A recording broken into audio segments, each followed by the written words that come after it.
Give me a W. W. Give me a G. G. Give me a B. B. Give me a B. B. Give me a... No, wait, that's basically WGBB Freeport. That's Isn't it time for Dave's Gone By? Yeah, right now.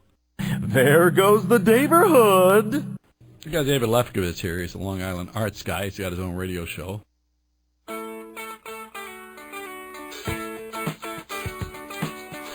Greetings from Long Island, where every highway is a sunrise. It's time for Dave's Gone By, an hour of comedy, talk, and music brought to you by Total Theater, with your host, Dave Lefkowitz. You've never heard anything like it, so sit back, relax, squeal if you must. Here's the host of Dave's Gone By, Dave! Tropical hot dog night. Like two flamingos in a fruit fight.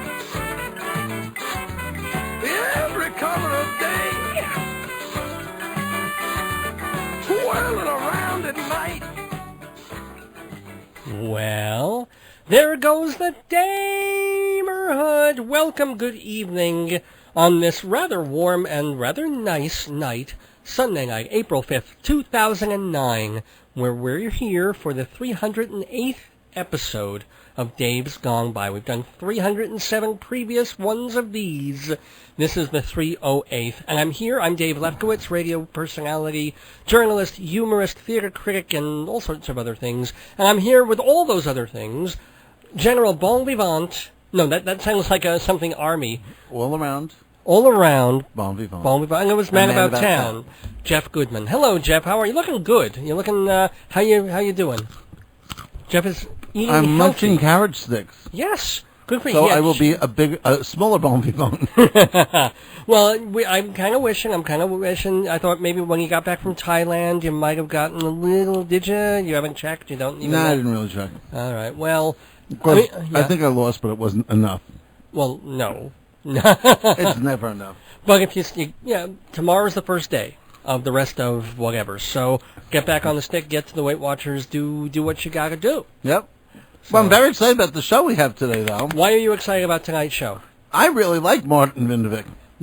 Tell our fellow listeners about... He's what I would say a substantial Broadway star. Yeah, he's done a bunch of Broadway shows. He's done a lot of stuff that I've seen, and I can't wait to talk to him. Well, yeah, he's going to be a guest on the show. We'll be calling in just a couple of minutes. Martin Vidnovic, he's been in the Broadway show Baby, kind of an underrated show that I'll bet they'll bring back and be a hit one day. Also, he was in a bunch of big revivals on Broadway. I think he did The King and I, and he did maybe... Oklahoma. Oklahoma sounds right also. And off-Broadway, he was in Olympus on My Mind, or maybe he was in the Broadway version of that, actually, and he was in the recent revival, still running revival, of The Fantastics. Right. So he's in that too, and he's going to be at the Metropolitan Room doing some cabaret stuff all the month of April. So check him out, Marty Vidnovic, and we'll be talking to him momentarily. We'll also be talking to, on this episode of Dave's Gone By, the filmmakers of a really delightful documentary called The Little Red Truck. And, it does involve children, but perhaps not in the way you would think. It's not a Tonka thing or a Bob the Builder thing. This Little Red Truck is this theater company out of Missoula. I think wherever that is. Where's Missoula? Montana, I believe. Probably, yeah. They load this truck full of costumes and sets and scripts and everything they're going to need. And they drive to a small town that generally doesn't have much in the way of culture for kids. The schools don't have an arts curriculum. Kind of like Missoula. Good point. And they come to this town for 6 days. And within 6 days, they have a casting call for children, all the auditions. They get the rehearsals going, and on that last day, they put up a show. It was easier for God to create the world in 6 days than it is for these people to get 50 children they've never met, who may have talent, may not, and who may misbehave and may not, and get them to do a show, but they do it. But what's great is that they prove that Judy Garland and I keep wanting to say Mickey Rooney movie. I want to say Andy Rooney. It is that ethos of let's put on a show. They do, and they do it Got a with barn? kids, little kids, 8-year-olds, 10-year-olds. I think it's fantastic. And it's a Can't nice wait to little- talk to them, too. So that's going to be great. And then if there's time, we're also going to do Inside Broadway, As where we always, talk if about. there's time. Oh, well, sometimes we have time, sometimes we don't. Well, I can't wait to talk to Martin Vidnovic. Marty, well, okay, but first we have to do our sponsors, Jeff Yes, Goodman. of course. Oh, I forgot. Yes. We wouldn't be here without our sponsors, Jeff Goodman. Who Well, we'd be here. include- We couldn't afford it. whom do our sponsors include? Well, there is Hewlett Minuteman Press, the Copy Kings of Broadway. Uh-huh. Always our number one sponsor. They're great. And Dave's Gone By listeners get 10% off any copy job, any printing job, any job at Hewlett Minuteman Press, located at 1315 Broadway. And it's in about the Hewlett. first anniversary of that whole copier, you know? Just about. Remember when they got that new color copiers? I'm using it. It's great. And then there's also Performing Arts Insider, the Bible of Broadway. For how many years, Jeff? 300 and something. Well, in dog years, yes. It's only 65 in human years. Oh. But founded in 1944. Time to retire. No, it ain't. Because Performing Arts Insider is still going strong, telling people everything they need to know about Broadway, off-Broadway, cabaret, opera, and dance. Go to performingartsinsider.com for all the information. Then there is the wonderful deli. That delicious delicatessen. The one where you leave off the last E for... No, the last W. Leave off the last the W. Woodrow. The Woodrow Deli. The Woodrow Deli, where it's amazing. I always forget the name of it, but it is the Woodrow Deli, Woodro. Kind of a weird spelling for it, but you can get amazing stuff. And first of all, they start off with all this free stuff, pickles and coleslaw, and you get pastrami, roast beef, corned beef and whatever cabbage. Jeff was just saying. No ham. No, you won't find ham.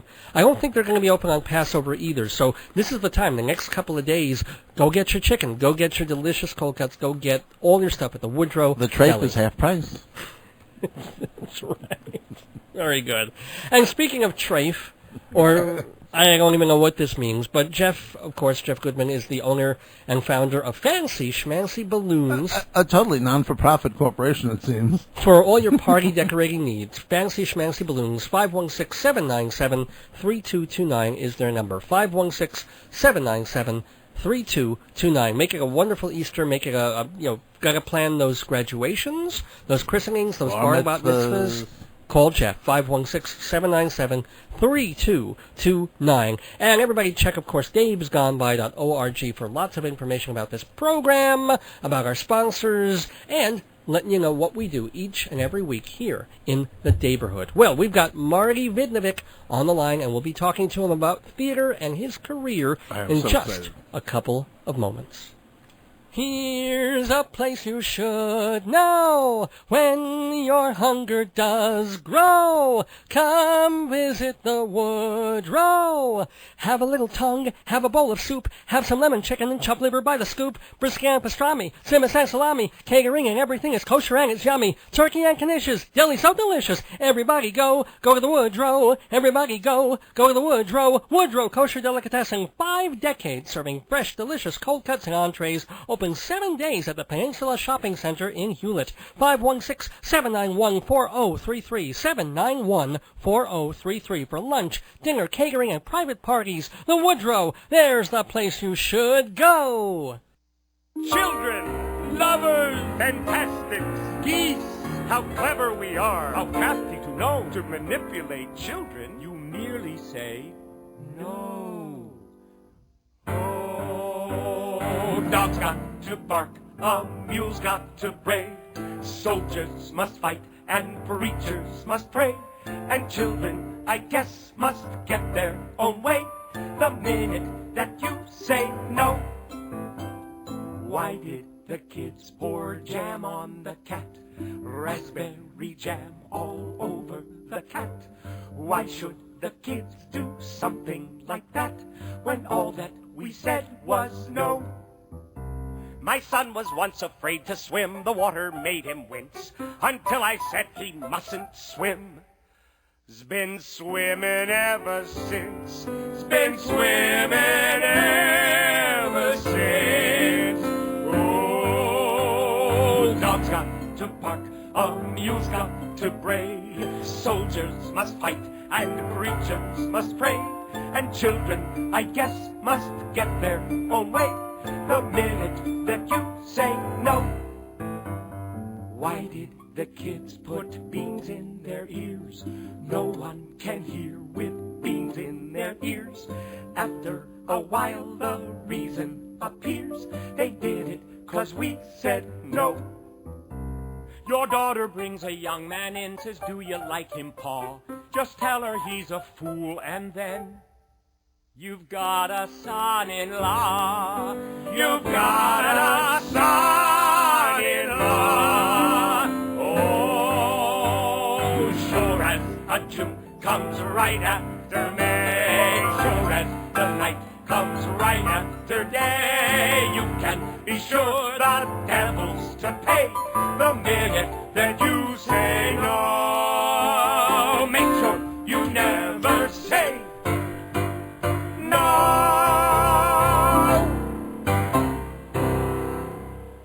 Well, I'll be saying yes to that. That's a song from the Fantastics. Maybe one of the lesser-known songs, but really, really cute, from the Tom Jones, Harvey Schmidt musical, The Fantastics, that ran for years and years and years and years, closed, then came back and is still running again for perhaps years and years and years and years. That was not from the original cast album. That is from the new revival that they've got at the Snapple Center, and the voices that you heard as the fathers of the children who fall in and sort of out of love and go round and round were Leo Burmester and our guest on the telephone, Martin Vidnovic. Martin, how are you this Sunday night? I'm fine, David. How are you? Oh, thank God. I'm good. Good. I'm glad to hear it. You know, Leo was so great to work with in that show. And God bless him. He's the late, great Leo Burmester. Yeah. That was so sad that he passed away. Yeah, he did over 50 films. It was just so delightful to be with him. And now, for people who don't know him, he is also known as the original Thénardier in Les Mis. That's right. That's correct. That is right. He won a Tony for that award. For that role. That's cool. Yeah. Did you also work with Gene Jones?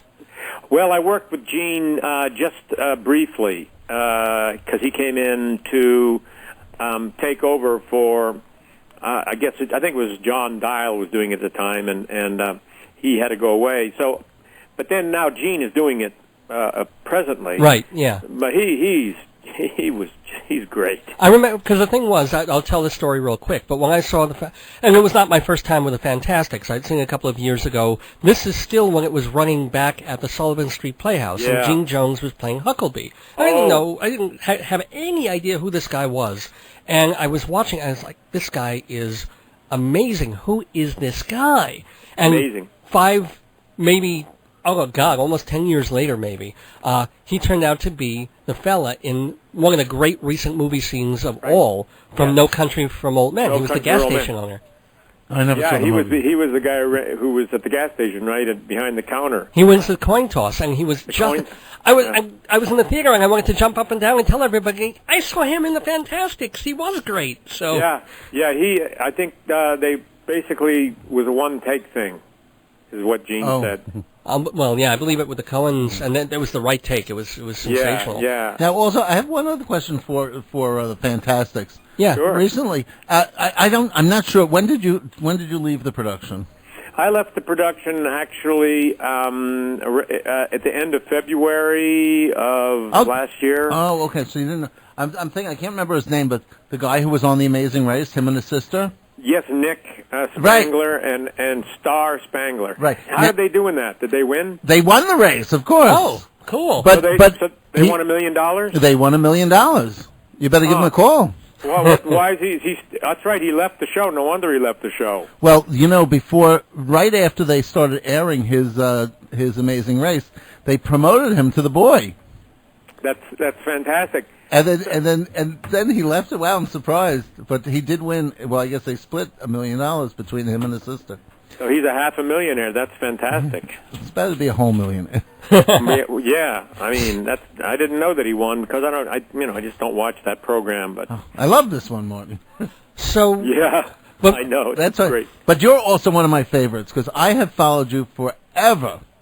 And I'm so excited to talk to you because you're like way up on a pedestal with me because you've Well, been that's in great. like so many things I've seen on Broadway. What was the first thing you remember seeing Marty Vidnovic in? I think Baby was there. Well, any- yeah, Baby, Yeah, right? that was like 1983, but I go back to 76 was my first premiere on Broadway with Yul Brynner and a tremendous production of a show called Home Sweet Homer. No. You were in Home Sweet Homer. I was in Home Sweet Homer, which is the posters up on the wall in Joe Allen's. It's one of the big bomb, Wow. biggest at the time, the biggest Yeah. bomb of all time, and opened and closed on my birthday in 1976. But but that's all right. I got to do a couple of years with Yule on Broadway in The King and I as Luntal, so that was good. But It's not like he gave me the part. I had 7 auditions. Oh, my God. 7 auditions for one role? Yeah. Well, he's yeah. not exactly Leo. Wait, he's not Laotian. He's Yule? No. The character. Luntal was Mike Luntal was from Burma, which Yeah. is now Myanmar. Right. Yeah. So it's not like you're me and Marie's. No, I know. I mean, they were going. They auditioned me, and then they wanted to just go with some Asian actors for a while, but then that didn't work out, and they came back, and so it was one of those things. Well, you do have a gorgeous voice. Well, thanks. Let me ask you, Marty, if because I'm curious about that Home Sweet Homer thing in the sense that I didn't see it. It was before my theater-going time. Sure. But I'm wondering, up until the moment that it opened and the reviews came out, what was did you feel that it would be, did you know that it was in trouble, or was that usual hope that takes over? It's like, hey, maybe audiences will like it. Maybe the critics will dig it. Oh, David, when we started out a year before it had opened on Broadway, we were on the road for a year, pre-Broadway, and it started out much better than what it ended up, and it was called Odyssey then because it was based on Homer's Odyssey, and Eric Siegel of Love Story fame wrote the book. He's a Greek mythology scholar, and his book was actually quite good. But they didn't go with it because apparently, I don't know, it wasn't doing. We weren't doing that well. Cyclops on the road. dies at the end. It's very sad. Very sad. And But Homer goes to college and forgets her, so it's not. yeah, it was fun to do, but I'll never forget Yule standing on. It was a raked stage, so we had these little ramps that went up to the stage to get onto it, and I remember him standing on the ramp, and the audience was laughing at things like when Russ Thacker was playing Telemachus, that's Odysseus' son, said when we were lifting this rock, I played a suitor, and we were trying to woo Penelope, and we were lifting this rock to throw it over, and Russ Thacker said, as Telemachus, this is ridiculous, and the audience just went nuts. Oh, they went nuts. But there's Yule standing up there on that ramp, going, "We're going to run for 2 years." Well, he was just only off by about 2 years, because it was really bad. We had 7 dancers up on stage, and they ended up cutting all the choreography because none of it worked. Oh God! So we had 7 dancers standing there trying to talk. And but it was quite an experience, though, being on the road. The first time I went to L.A. and San Francisco. What a great thing to be in just a humongous flop. It's kind of like being in just any other. Well, I guess another humongous flop. But anyway, after that, what did you do? Well, after that, I auditioned. I got into The King and I, and then we went on tour. Yule got angry with the producers. Well, what the heck? This is a little trivia, but maybe it's not. I don't know. And That's so okay. He can't say anything now, anyway. Well, that's right, because we were supposed to could have run for 3 or 4 years on Broadway, but they didn't come to him soon enough to renegotiate his contract. So he said, "I'm taking it on the I'm closing it, and we're taking it on the road." This is a revival where Angela Lansbury came into. She came in to take over while he was on vacation because he didn't want anybody to take over for him. Right. She was so gracious and wonderful; it was unbelievable. Oh. And so we took it to Chicago, to the Airy Crown. I don't know if you know the McCormick Place. It's a huge, 4,300 seats. And then we took it to L.A. And when we were out in L.A., I auditioned for Oklahoma out there Billy Hammerstein, Oscar's son, was directing, and I got that. And so I toured around the country again, and then came into Broadway with that. That was my second Broadway show. Did you get a nomination for that? I won an award out in L.A., the L.A. Drama Critics Circle Award. It was me and Imogene Coco who won. It's supporting roles. It's like plays or musicals, everything all I heard at lumped in that together. point she was a nut. I don't know. Right? Wasn't for the 20th century? I the think award so. from? I think so. That was her song. She's a nut. She's a nut. I get it. Oh, yeah. No, because she wasn't seen. I mean, she was, towards the very, very end of her life, she was, let's not talk bad about it. No, I didn't know what you were referring to. I didn't know the song. Okay. Sorry. No, but everybody thought that I was going to get a Tony nomination. They even had it in my contract that once the Tonys came out that I was going to go above the title. Didn't work out. Oh, because Manny Patinkin in Evita was put as a supporting actor. Right. I mean, he had a huge part, but so anyway. But I did get a A Tony huge nomination. part. He was like he's almost the lead. In Evita? Yeah, almost the lead, really. He has more I know. to sing than she does. I know, and both he and Bob Gunton got nominated, Yeah. And I don't remember who won. Bob Gunton? No, Mandy won. Mandy Patinkin won. Yeah. But then the next show I got nominated for a Tony was Brigadoon. I got Brigadoon, went right into Brigadoon. Those are the days when I was going right in from one thing to another, like my daughter's doing now, Laura Benanti.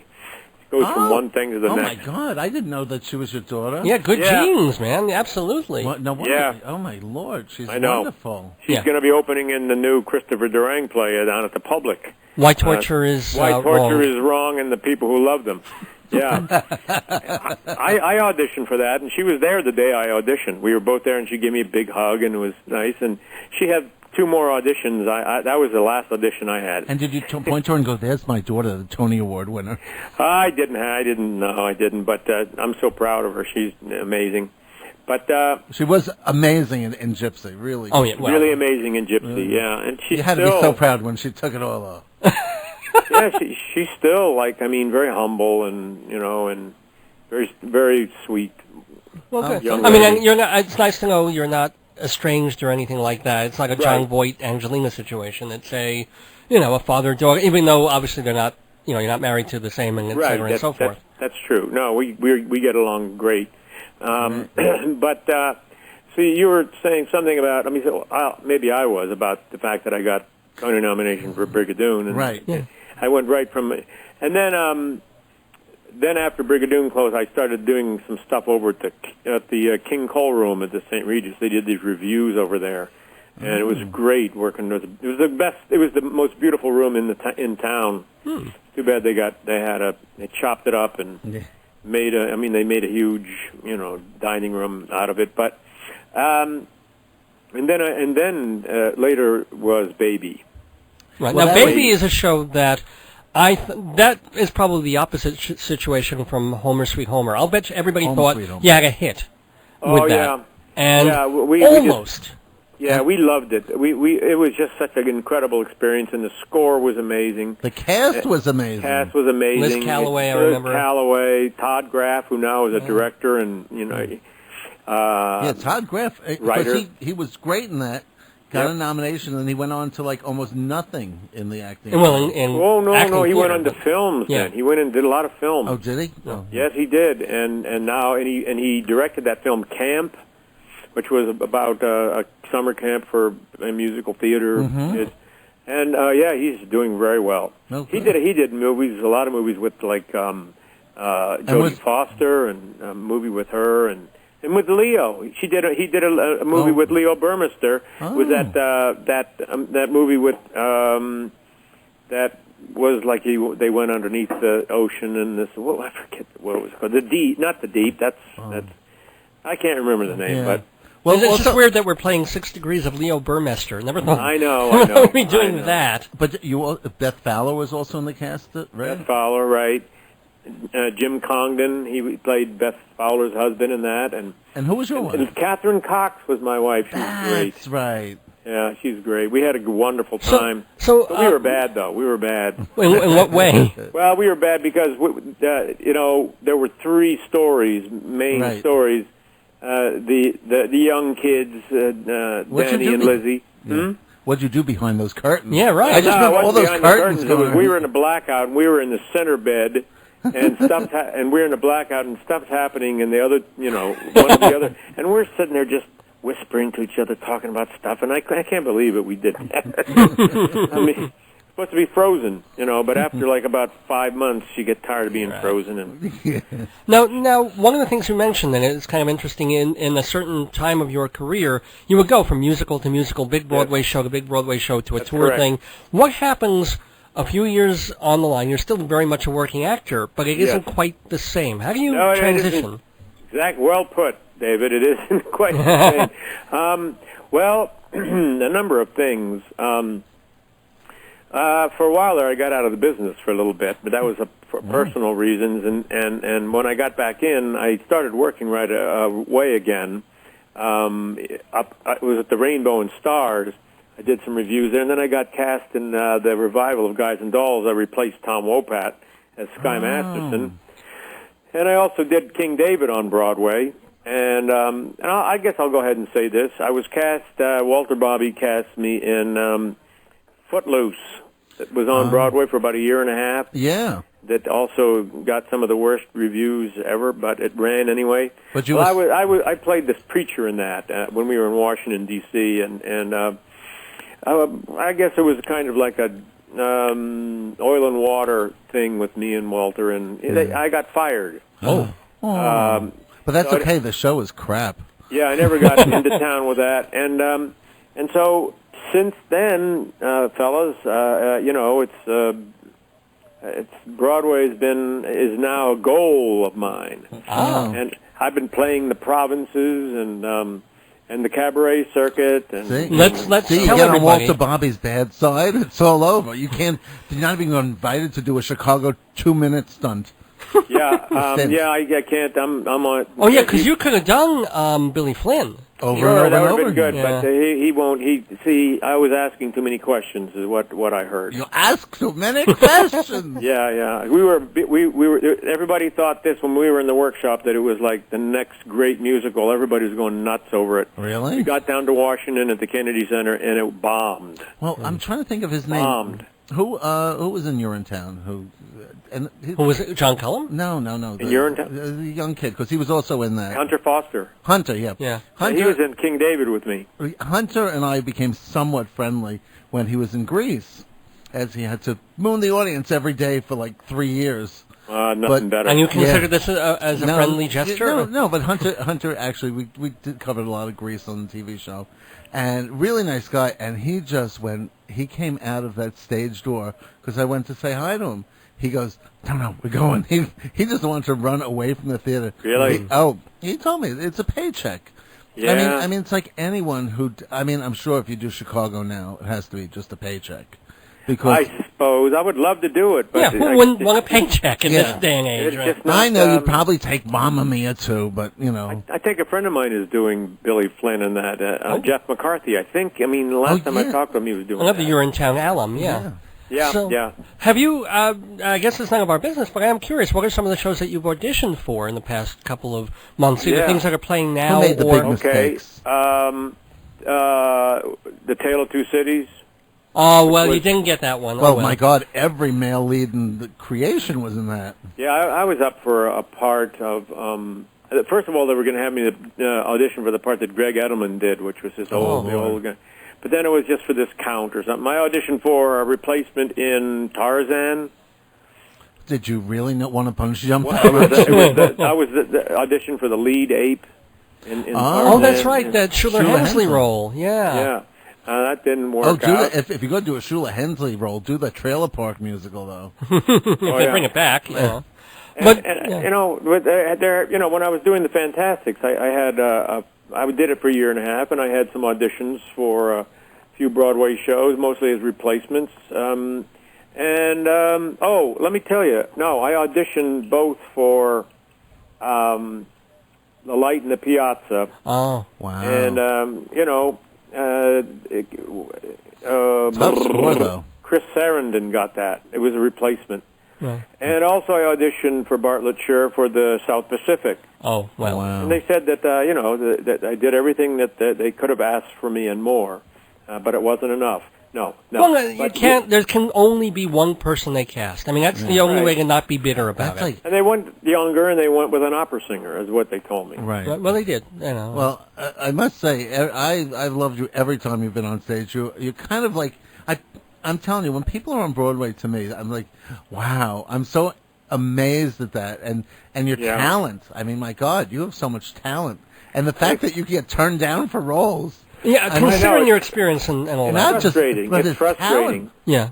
It's frustrating. It's frustrating with, these cabaret shows that I'm doing. I love doing down at the Metropolitan Room, and I'm trying to get them, people to, and I have done them in a number of different venues since then, down at Wolf Trap and up in the Catskills.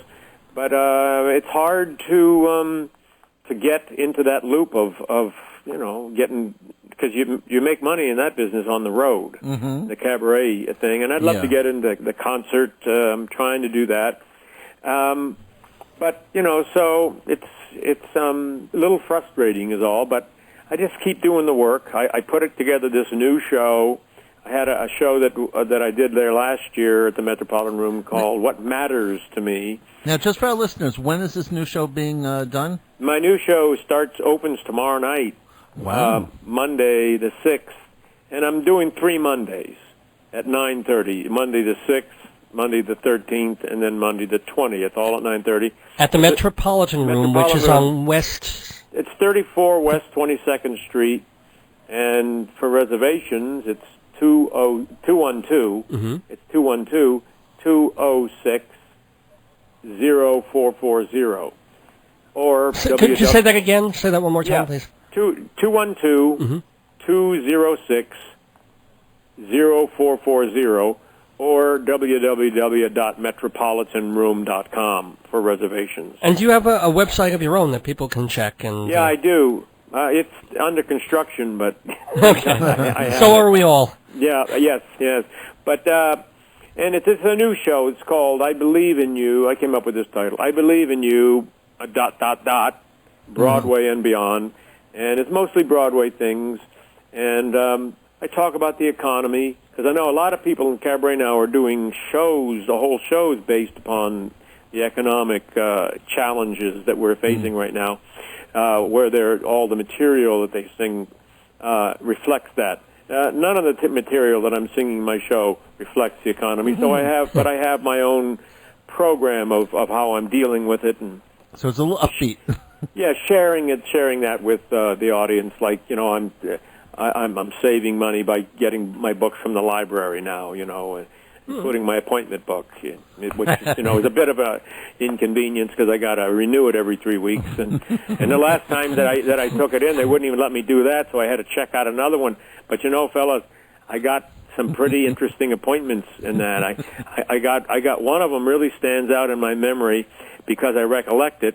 It is to meet Louis at 183rd Street and 11th Avenue in the Bronx. Come alone. I love that. Come alone. So there's an adventure out there in the downturn, is what I'm saying. There you go. Wouldn't that be great if you could check out other people's appointments? Yeah. That was it. The diaries, man. I'm looking forward to that one. I got half a total knee replacement, and which I made a good savings on that. It feels a little uncomfortable, but the doctor reassured me that that's the right feeling. And then when I come up with the rest of the money, he'll put the other half in, and he says I should notice an improvement, which is encouraging. 5-minute therapy sessions I'm down to. Cutbacks. I know. Figure if I take really good care of myself, I should be better by around 30-10. The superego takes up most of the time in the session and leaves a little bit of time at the end for my ego, id, the Iliad, and the Odyssey, and then I'm out of there. So, anyway, these are things that I hope that it will inspire other people to come up with. That's prong one. I have 2 prongs, 2-prong attack on the economy. Prong one is to save money. Prong two is to make some extra money. So, I got that going for me, and I hope that the audience can learn from it. Well, or hopefully they'll laugh from it, is what it's the deal is. Economic self-help. With 2 prongs. That's right, with 2 prongs. I just wish I had one longer and if you're prong, hungry, you can probably order a prawn. Oh. Prongs. I thought about the prawns. I thought about that. You know, sometimes two prawns make a price. Oh, stop that. But the thing is, I thought even of because since there's different like segments of each prong, I thought of saying that there's going to be prongs, and the prongs have little prongs or baby prongs, and so there was a mama prong and a papa prong with their baby prongs. But we cut that, which I think was wise. Could be. We enjoyed it. Somehow I've lost the thread of this entire conversation. Me too. Well, that's because my economic plan is totally confusing. Well, there you go. That's So, the right actually, for real, last question for Martin Vidnovic, the Broadway and off-Broadway performer and cabaret star, going to be appearing at the Metropolitan Room the next 3 Mondays. Please go see him. So what are your thoughts on making Broadway healthy and keeping it healthy, not just through this current recession, but in the rest of the 20th century? What would be a suggestion that you would make? My first Reduce suggestion? the ticket prices. Oh. No, and more about Martin Vidnovic, right? Yeah, I really would love that. It's a real goal of mine to get back on Broadway. I mean, I'm older now, so that's the other thing. There's there are fewer parts. Yeah. It's really but to reduce the ticket prices. I mean, it's ridiculous. I remember when we were doing King and I, the top ticket price was $17.50. Okay, then I remember it jumped up to like $20. I did Brigadoon. We were at like 22 something, and then David Merrick brings 42nd Street into our theater, the Majestic, and hikes it up to $50. Now it's what, $100 and some dollars. $120. I mean, come on! And then they have these special tickets that are $400 and something dollars. Well, you know what happened? The half-price booth came along, and and then I mean that. It was good, and then the producers took advantage of it and said, "Okay, we'll make that our full price, and then if we're really a hit, we can get double the price for the." I know, but it's just.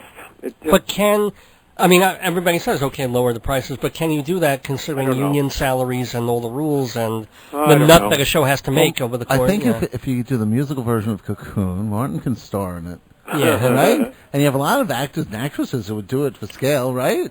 He's a little young for Cocoon, don't you think? Yes, but another thing. But I think that, right now, I mean, since a lot of people are paying half price at the TKTS anyway, if you just took the prices down to a reasonable sum, I don't know. I know that that's problematic, but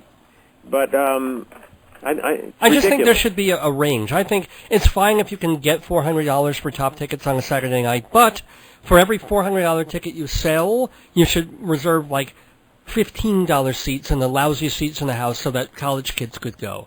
Sure. So just get the whole range in there, and that everybody could technically afford to go, if not the best seat or the best night. Thank God Rent started the student rushes and the auction the auction raffles. That's raffles, with the increased flow of customers into the theater, I think that they would be able to pay for the nut and everything. I mean, you'll increase your audience size. Well, as Jeff said, the other thing would be to have you back on Broadway doing more stuff. That's what I want to do. So, Marty Vidnovic, I hope to see you doing it. Hope everybody will go see Marty doing his one-person cabaret show at the Metropolitan Room tomorrow night and the next 2 Mondays after that. Martin, we'll have to have you on again because you're just so much fun and have so many great stories and are so great to talk to. You too, David. Who is? I'm sorry. That's Jeff Goodman. Jeff. Jeff. I didn't even. I wasn't introduced. Oh, sorry. I'm Marty. This Jeff. Well, nice to meet you. I'm Jeff. Now, Jeff is a great addition to the show, or part of the show. I mean, both of you guys are great together. Well, thank you, man. We feel so too, and you're wonderful to have in the neighborhood. Martin Vidnovic, thank you so much. Thank you, David. Meow! I'm not an ordinary cat. I'm a copycat. I love to make copies, so my favorite place is Hewlett Minuteman Press. For 3 decades, they've been on Broadway in Hewlett, printing booklets, making business cards, designing wedding invitations, and making millions of copies. Meow! How good is Minuteman? Hey, I used to have 1 life, now I've got 9. Hewlett Minuteman on Broadway opposite Loman's. Tell him Toner the Copycat sent you for 10% off.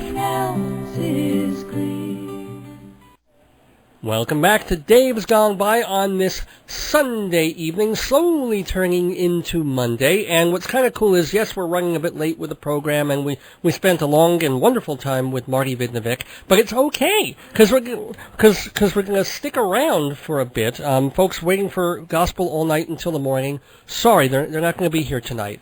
But Jeff and I are going to hold the mics for a bit longer. It's going to be Dave's Gone By all night, maybe to a little bit after midnight. Yeah, all night. I don't think Jeff and I, we always think like, okay, yeah, we got all these hours and let's do it. And then by about 2 a.m, we're like, I want to go home. I want to die. I want to die. You know, it seems like so much fun when you first start, but if you're not playing a lot of music, time crawls. But it's a good thing I got carrot sticks. You got carrot sticks, we got some snacks, we got some water in the car, we're good.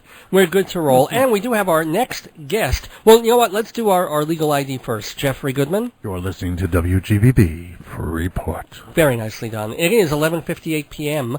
on this Sunday night, April 5th, 2009, the Keep On Truckin' edition of Dave's Gone By. Oh, why is it called Keep On Truckin', Dave? I'm so glad you asked me that, Jeff Goodman. The reason this episode of Dave's Gone By is called Keep On Trucking is that our second guests are involved in a documentary. They shot a documentary about this little theater company that they're going to tell you about. It's an itinerant company that works with children. They go to little places in all across America. They come there for a week, and they put on a show using the talents of all the, or as many of the local kids as can fit in a particular show. I love this story. So it's the Theater of the Little Red Truck, I believe is the name of the company, and we have with us on the phone the producer of the film, Pam Voth. Pam, are you with us? I am. Hi, Dave. Hi, Jeff. Hey, Pam. Hello, Pam. Thank you so much for taking the time, especially late on a Sunday night. But I did want to talk about your documentary. I've started watching it. It's quite sweet. I love this theater company. How'd you find them? Well, it is the Missoula Children's Theater, so it's right here in our own backyard. And Missoula's Montana? Yeah, it is in Montana. We were right. And we like to say that they're out there making North America safe for musicals. You were talking earlier about how to keep Broadway alive, and one way is to make sure there's new fans out there at every moment. And so when this little theater company comes into town and does a show with the local kids, they're breeding new theater fans who will eventually make their way to Broadway and buy a ticket. It makes people want to come to New York, to see shows. Yeah. Or even in their local, or to just get out and do it somewhere, or go to college and do it, or something like that. Yeah. Yes. I think it's so amazing that they just decide to get in a truck and go to the middle of nowhere. Now, do they get far out of Montana? The Missoula Children's Theater visits all 50 states, and also about 14 different countries every year. There's actually 42 Little Red Trucks out there on the road at any moment, and wow, you recognize them by they're this little Ford Ranger pickup truck. It's red, obviously, and then it has a little white camper topper on the back, and in the back of the truck is everything necessary to put on a full-scale musical. They've got the sets, they've got costumes, scripts, makeup. The only thing missing is a cast of 60 kids, which they basically find when they roll into town and hold a local audition. Wow, that is... Oh, I want to do that. Can I work with them? I want a job. You're a little young. Oh, no, you're a little old for that. No. I mean, I want to go in the little truck, and that sounds great.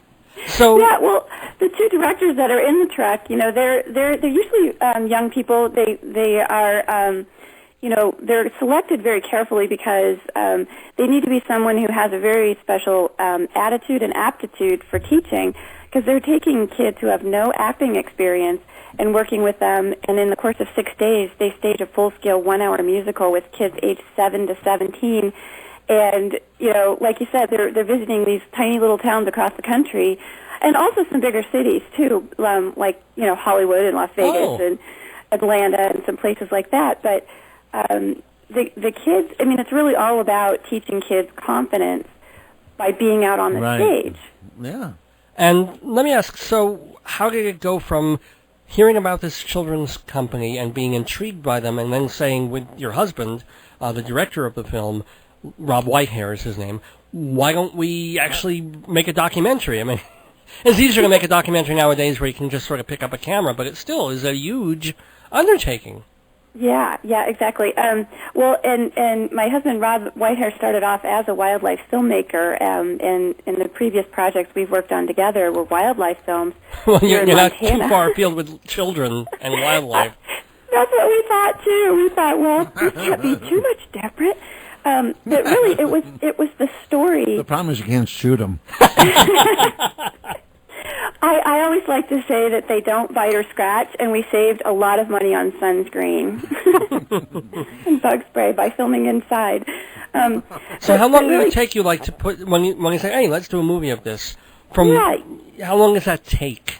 Well, we took about 2 years to do the filming and editing. So about a year and a half of the filming, but really it was only 8 weeks of filming spread over the course of about a year and a half. How many states did you cover? Well, there are 5 different communities covered in the film, everywhere from a small town in Georgia to an Inuit hamlet up in northern Canada to Hollywood to a little town in Arizona, and just all over the place. So what the film does is it follows a 6-day storyline where the kids audition on Monday, and you watch the auditions in all these different towns. Some of the kids are just knocking it out of the park. They're really great, and other kids are, they're like, oh, how are they going to make it through the week? How are they going to get to, curtain call? But what happens is the way this program is set up is all the kids succeed. So it really is about teaching kids teamwork and confidence and all the great things that the arts can teach a kid. When they have a chance to experience it, which is a challenge in some of these small towns who don't have arts funding. One thing I don't understand, because it's not just that they get up there at the end of 6 days and put on a 10-minute little, like, I remember back in elementary school when we have to do a Thanksgiving pageant or some crap like that. And then we would rehearse for about 3 weeks, these stupid little things, and then we'd get up there, and the whole thing would be about 15 minutes long. Every kid had one line.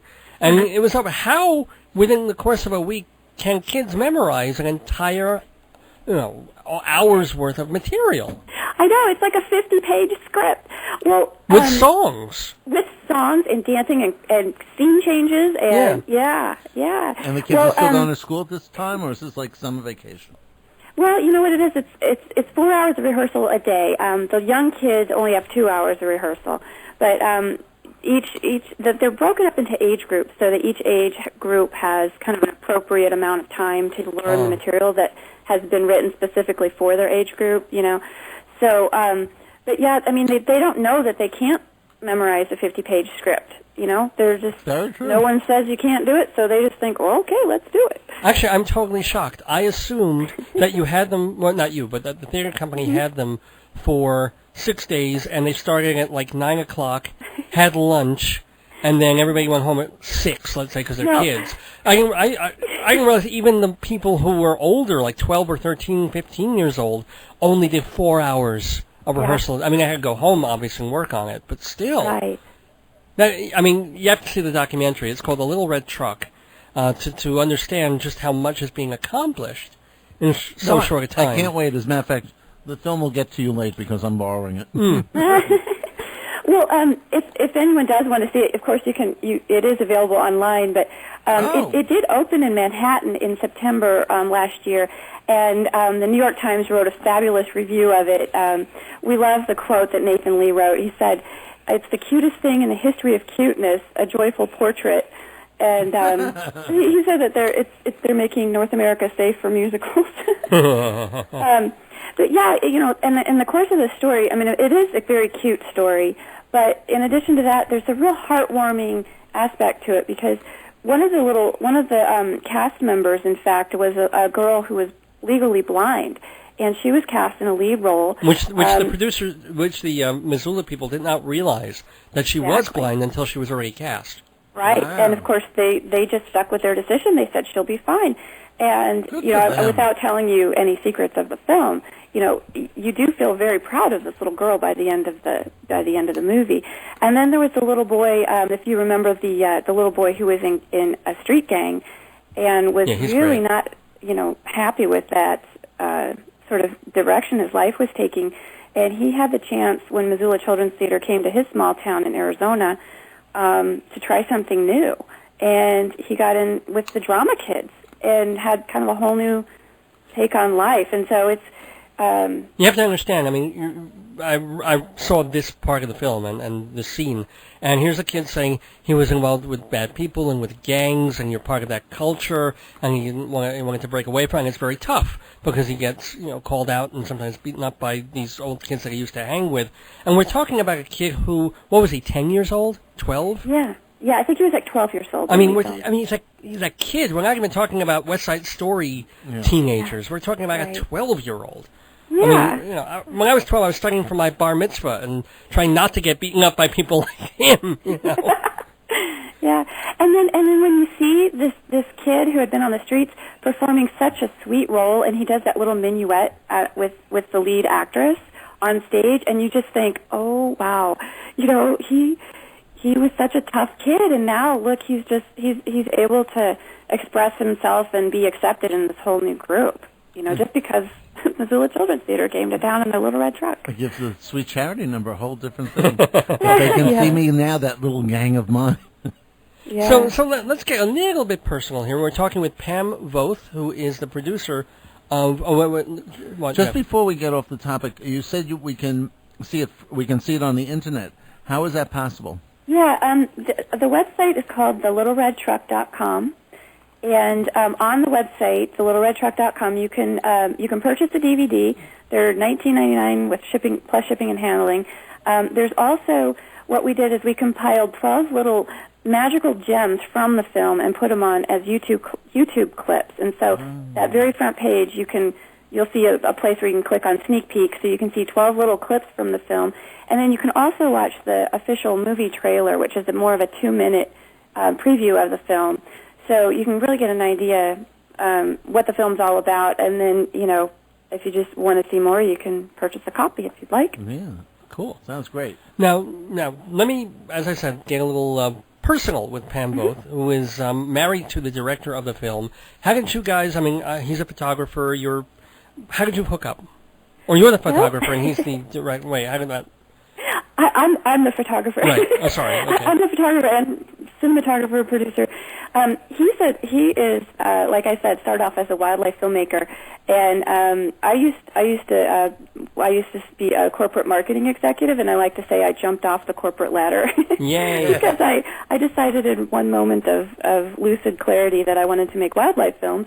So I took my commercial making career and came to Missoula, Montana, where I met him, and he was in need of a field partner to help make wildlife films, so we did that for a number of years. And the last film that he made was, prior to The Little Red Truck, was a film for National Geographic Channel that was about the San Joaquin kit fox in California.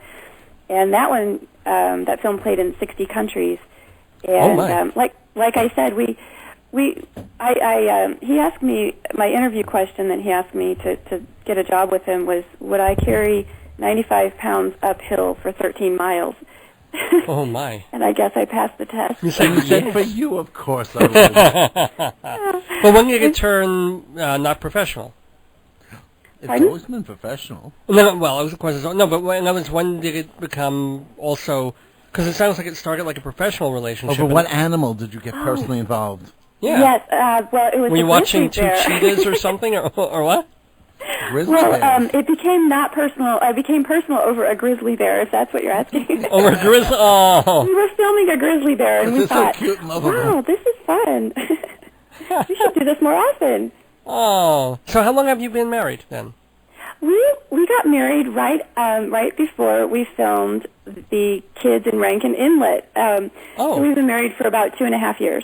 Oh, congratulations. So I didn't realize it was such a recent kind of a thing. So how do you, though, you work together and you live, how do you have any kind of separation time or the ability to concentrate on your own stuff when everything is together? Well, you know what we did? We were working in our house for almost all of the production, and about 6 months ago, after we started living with the film prints lined up next to the bed, we're like, okay, this has got to change. So we actually rented an office space, a studio space in a historic building here in Montana, and so now we actually can go to the office. And we did notice that there was kind of a lack of, separation between work and and life. So we're much more balanced now. So what are you but he has a door he can shut now. So when he's editing and working on his film work, he can shut the door, and I won't bother him. Now, you guys filmed grizzly bears and other. Did you ever have any scary, like, grizzly man moments of fearing that you might have to leave the cameras and run? Well, there was an interesting time. We never have had to do that. We're very careful around bears, but there was this very first bear that we were filming. We were with someone else who was going to go with him to film the bear, and so they left me with all the packs, because you can't leave your packs unattended, because then the bear gets into them, and that's bad news for the next hiker. So I'm there with 3 backpacks, and he and this other guy took up the trail, started filming a bear, and of course I can see them because they're uphill with me. And I said, the bear is coming right towards you.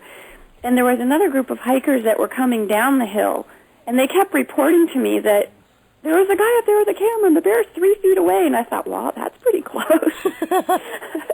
As it turned out, this bear was just carefully eating huckleberries one by one, very gently and very purposefully. So he wasn't really looking for granola or cameraman as a snack.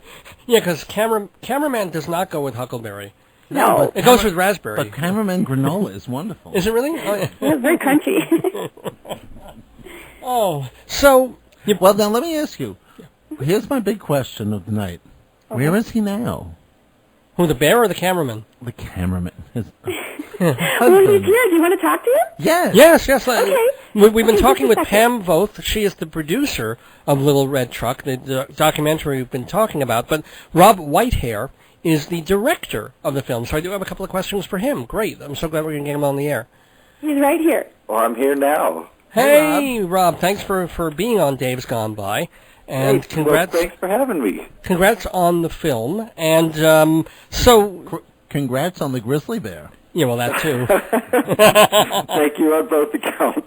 Are you going to have any cubs, or is that a personal question? Not yet. Not yet. Okay, that's fair. What are you working on now? Are you working on a tandem project now? To tell you the truth, I'm writing right now. I got the theater bug. Oh, good for you. Which is it's so you really don't care about money. Okay. We can always say that when dealing with wildlife films anyway. So. Well, I thought there'd be... No, hold on. I have a question about that. Geographic? Wouldn't there be good money in what... Because that's all you see when you turn on the TV on a Saturday or Sunday morning. The American channels, the Spanish channel, these amazing animals, these dangerous animals. I would figure it's a big market, no? No. No. Let's just say there's a lot of programs. Oh, okay. It's a good career. It's a good living. Yeah. So again, so you... Good. Yeah, okay. So what I'm working on writing right now is a wildlife rock opera. What? Wow. That's what? the same response I get. It's kind of like Lion King, right? Well, yeah, a little bit. It's actually the stage play is set to and choreographed to about 100-foot screen with wildlife footage playing behind it. Okay. And the story is based upon it's called The Last Song. And it's in search of it's set in the future, and it's in search of the very last songbirds on the planet. Oh, sad. And so the whole thing, it's kind of a metaphor for an exploration of what the world would be like without song. So that's what I'm doing right now. Okay. In music. Are you writing the music or just the libretto? I am writing the music. I wrote the music to the Little Red Truck too. Oh, that's right. It's very nice guitar. Some slide and some it's very gentle, nice stuff. Yeah. Getting back to the Little Red Truck, Did you have the opportunity to get nominated for an Academy Award or one of those awards? When you won some award with that film, didn't you? We won a couple festival awards. We actually won the best documentary at the International Family Film Festival in Hollywood. Oh, congratulations! Thank you. And then as far as the Academy Awards go, well, we happened to open 1 week too late. So we can still get in for this next coming year. Oh, do. It sounds great. I mean, I'm telling you, sometimes I sit and watch the Academy Awards and go, why are they making a documentary on that? You know what I mean? And why in Spanish? You know? Yeah, it's hard for some people to understand that this is a documentary because it's uplifting. Yeah. And, so often documentaries aren't. No, they're usually kind of sad. Yes. But this is kind of interesting. I don't know if it's for real, but we're going to find out. We actually have a phone caller, someone who's been listening to the interview here, of someone who says that they've been in one of these little red truck productions, or they may have actually been in the film. So first of all, who's on the phone here? Who am I talking to? My name's David Weinheimer. Hi, David. Hi, David. I guess he was in the film. Yeah. He's in the film. He's brilliant. Now, David Weinheimer is one of the people, not one of the young, braggy people. Am I correct? That is correct. Okay. And how are you involved in? Because your name is ringing a bell, but I don't remember which one you are in the film. Was one of the tour team in Americus, Georgia. Okay. Are you the blonde kid guy? Yes, I was the larger blonde guy. Oh, yeah, I like you. You're really cool. Thank you. You're the guy who had to discipline them a little bit at one point, right? You're Yes. Yeah. No, you're very good. Oh, why on earth? How did you find that? Well, I guess they told you we were going to be doing this interview tonight. Yeah, it was. Yep, I happened to get an update and was listening in and wanted to call and say hi. Well, I'm actually very glad that we have someone from the actual troupe to talk to. Let's have him ask them a question. Yeah. Okay. Do you have any questions for the filmmakers? I guess just saying hi to Rob and Pam, and then these guys, Rob and Pam, were wonderful, amazing people to work with, and I'm interested in seeing what they're up to now and hearing how Rob's wildlife opera, rock opera is going. But don't you want to ask him a question about anything he did while you were filming? Didn't he do anything strange? Well, were they intrusive, or did they really hang back and let you guys?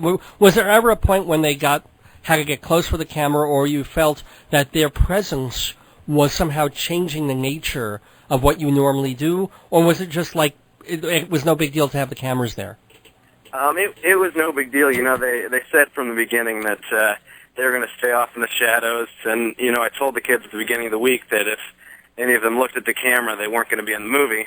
But no, it was just like their wildlife. They were in the background, and mostly like we were ignoring the cameras. Near the end of the week, they said we could start making little comments into the camera here and there, but for the most part, like they didn't change or influence the week in any way. They captured it very, very truly. Excellent. But and that was our nervous week, by the way, because that was our very first week filming, and we had no idea what to expect. Oh.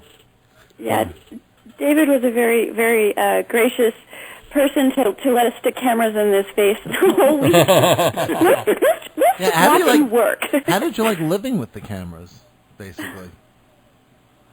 Living on the road is wild. That week, Rob and Pam will know we stayed with the circuit court judge down in Florida who was hunting buddies with Reagan's Secretary of State, like who had this huge 800-acre farm, and they took us a ride on this like special hunting buggy that he had personally made, and so like there's so much stuff that we got to experience with them that unfortunately there's no way to fit that into the documentary in the time, but there's all the stuff that goes on behind, and when you're not at rehearsal, Rob and Pam got to experience that with us. So one thing I do have for Mr. Is it Weidenheimer? Is that the name? Weinheimer. Weinheimer, sorry. I was close. I just threw an extra syllable there. Yeah. But in the times that you've been with the Missoula Theater, was there ever a time when, after 6 days, it really just didn't happen, where it was a disaster, or one time that it couldn't go?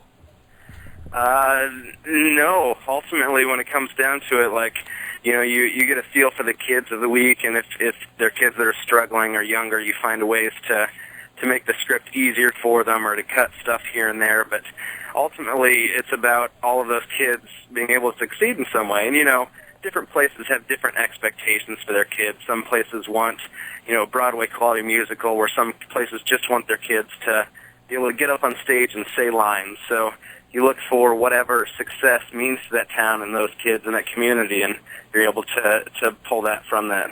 Well, I must tell you, I haven't seen the movie yet, but I think what you're doing is such a terrific thing. I really do.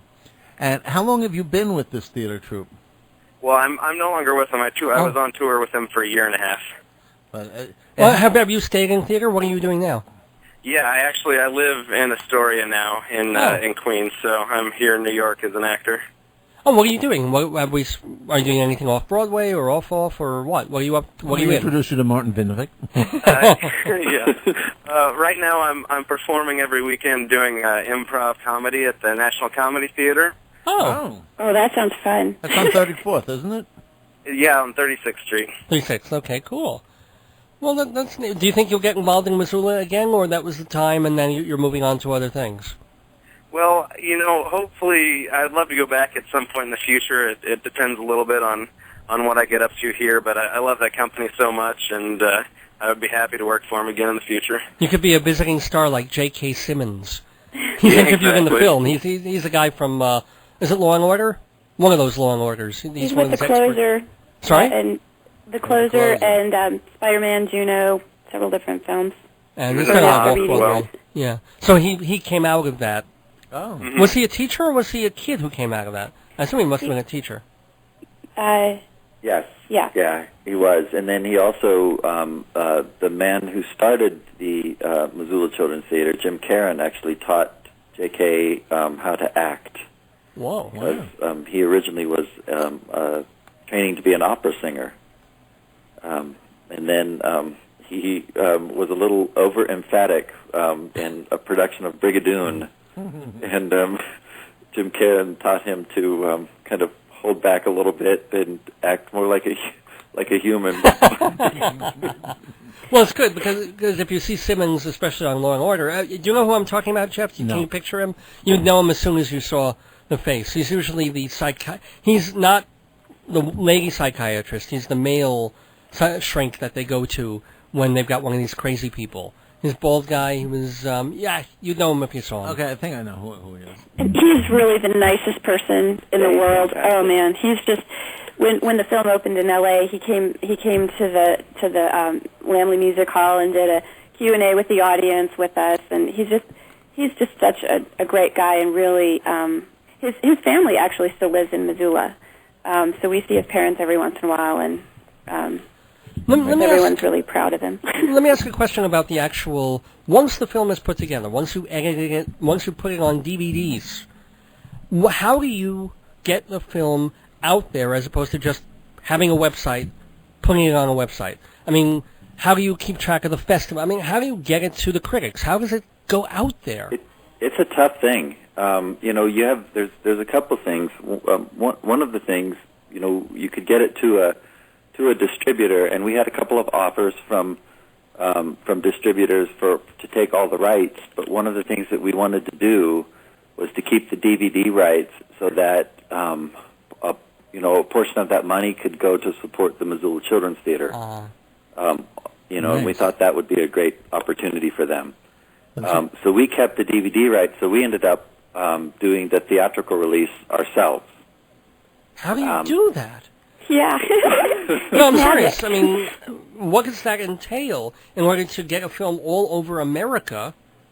And also it was just on DVD, so it was never 35 millimeter or 60 millimeter. It was 35 millimeter. Oh wow.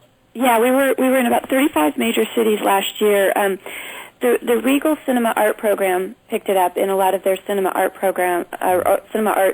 theaters across the country, and then AMC Select also played it in their programs. Those are big.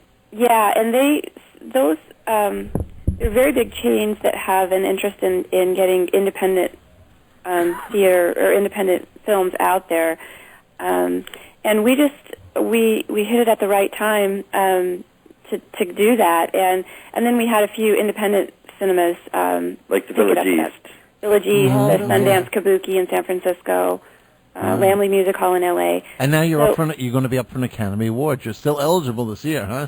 Yes, we'll be eligible. Oh my goodness! How do you get nominated for Best Documentary? That's what I wonder. I'll get back to you on that. Okay, good. Now, also, working at it. I have a question for the person who was in the film. Mm-hmm. I just want David Wiener. God darn it! I'm sorry. David. Yeah, David. Yeah. David, did you find that you were accurately portrayed, or were you happy or sad with the way you were portrayed when you first saw the film? I felt it was pretty accurate. I come across, I think, as kind of goofy throughout parts of the film, which is pretty much how I am. But it was they captured it very well, and captured the moments and having fun throughout the week and all of it. I have to say, I giggled too. There's this moment when you're sitting with this was you, and you're sitting with a woman who's like the partner on the thing, and she's making a fairly serious point, and somehow the word do.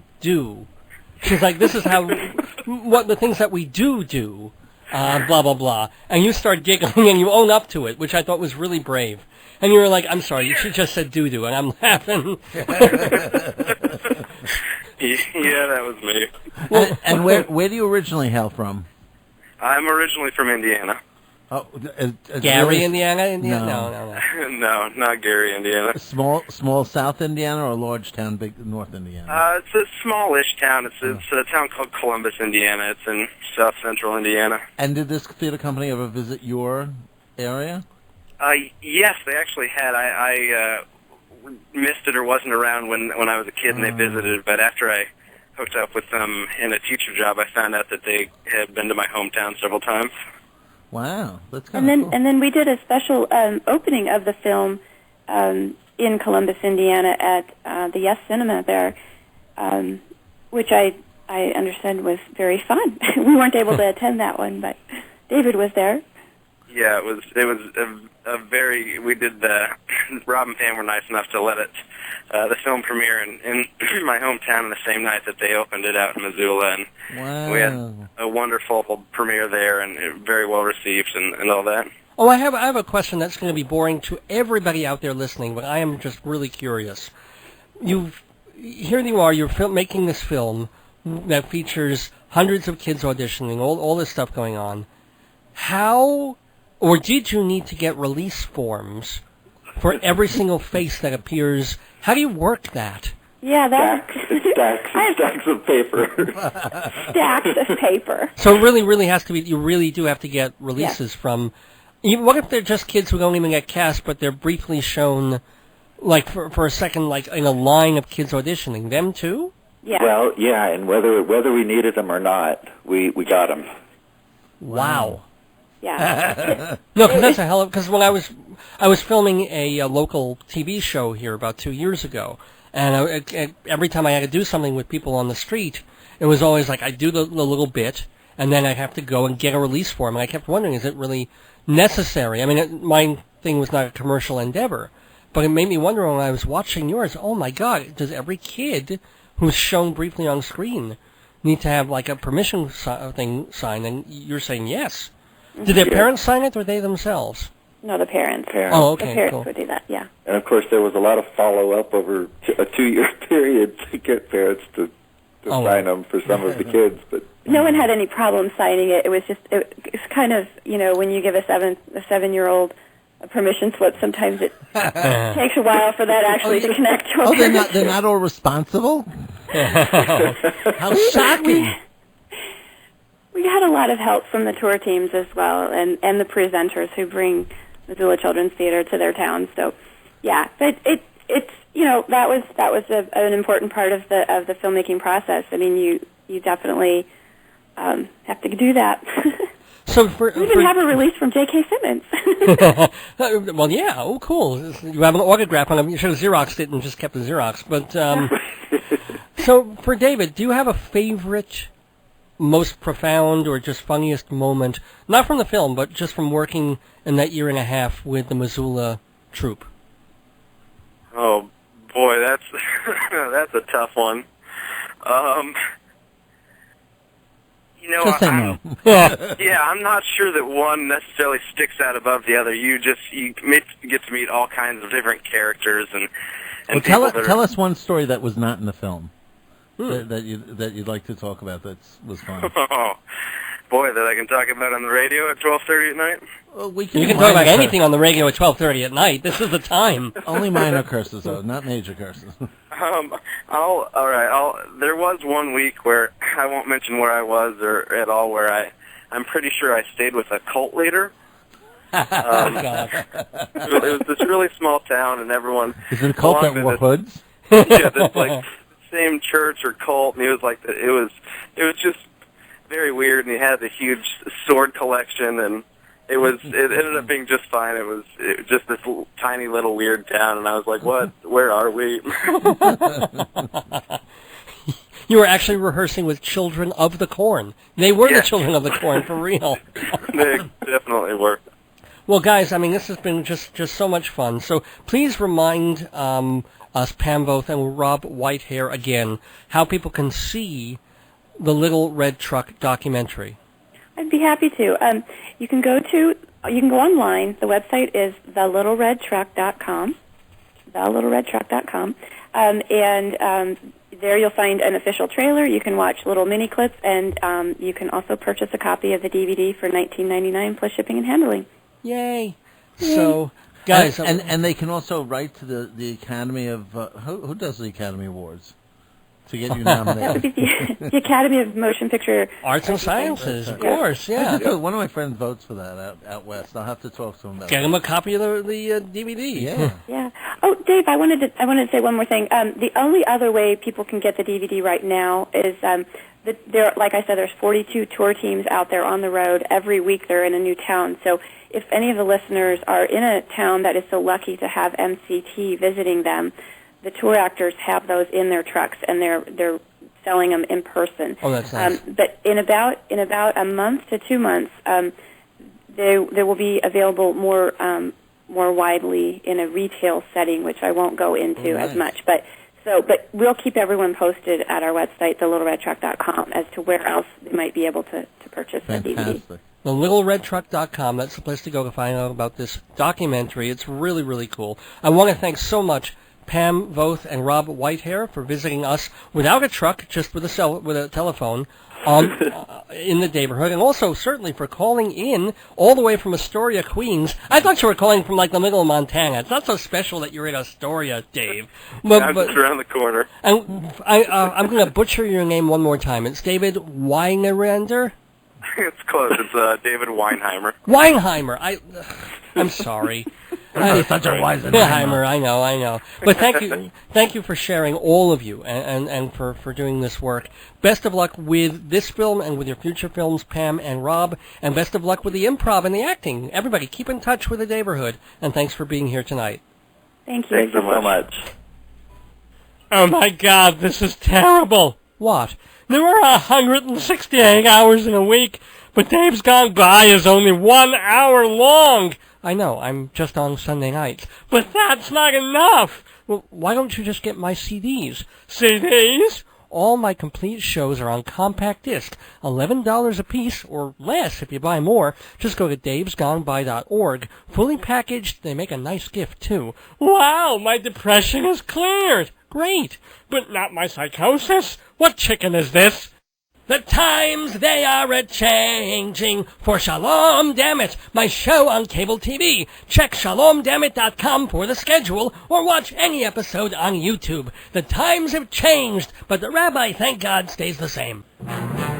Inside Broadway, brought to you by Performing Arts Insider and TotalTheater.com. Yes, we're going inside Broadway. And by the way, before we get to the Broadway stuff, I do want to say about Shalom Dammit, the rabbi's show, that we do now know what the times are going to be on Long Island Cablevision. This is really, really cool. The rabbi asked for it, and God answered his prayers. You can catch, starting maybe this week, but certainly starting next week, Friday afternoons. It's the perfect thing for Shabbos.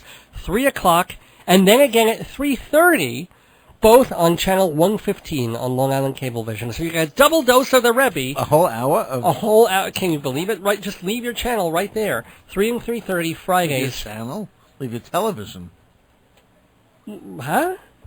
Well, you don't even, because there are two public access channels on Long Island Cablevision, and one of them is we couldn't get on channel 20, unfortunately, but they gave us a wonderful time slot on channel 115. So catch Shalom, damn it, in high def. And of course you can. Well, he's tone deaf. I don't know if he's high def, but you can. CHAI def. See, what's that? High def. High def. See, Jeff took a nap this afternoon, and that makes all the difference when he gets on the. He's bushy-tailed, he's bright-eyed, he's contributing. It's so great. What? I sundown just like my Alzheimer's. No, but it's cool because half the time, especially this time of night, we're doing our stuff, and Jeff is at the microphone. Literally, his eyes close and his head hits the microphone. You hear it go. Yeah, but that's because you're so boring. Thank you. We've had two wonderful guests. I can't tell you how excited I was that Martin Vidnovic was calling in, and then I didn't realize you were such a fan. I like him a lot. Yeah, and I always have. And then this documentary, the little red truck. Yeah. I love that. It's a nice doc. When I finish it, I'll give it to you. I cannot wait to see that.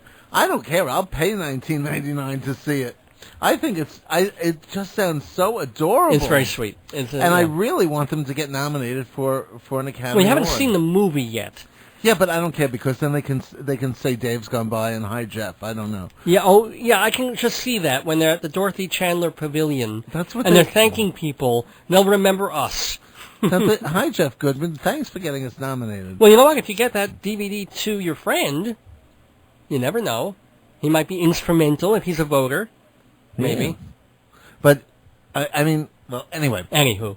But they were just so wonderful. We've had two great interviews. I'm so excited. I agree. And now we're inside Broadway. We're someplace we've never been past 1 o'clock. Well, it's only 12:40 now. Oh, but believe me, we're going to be way inside Broadway past 1 o'clock.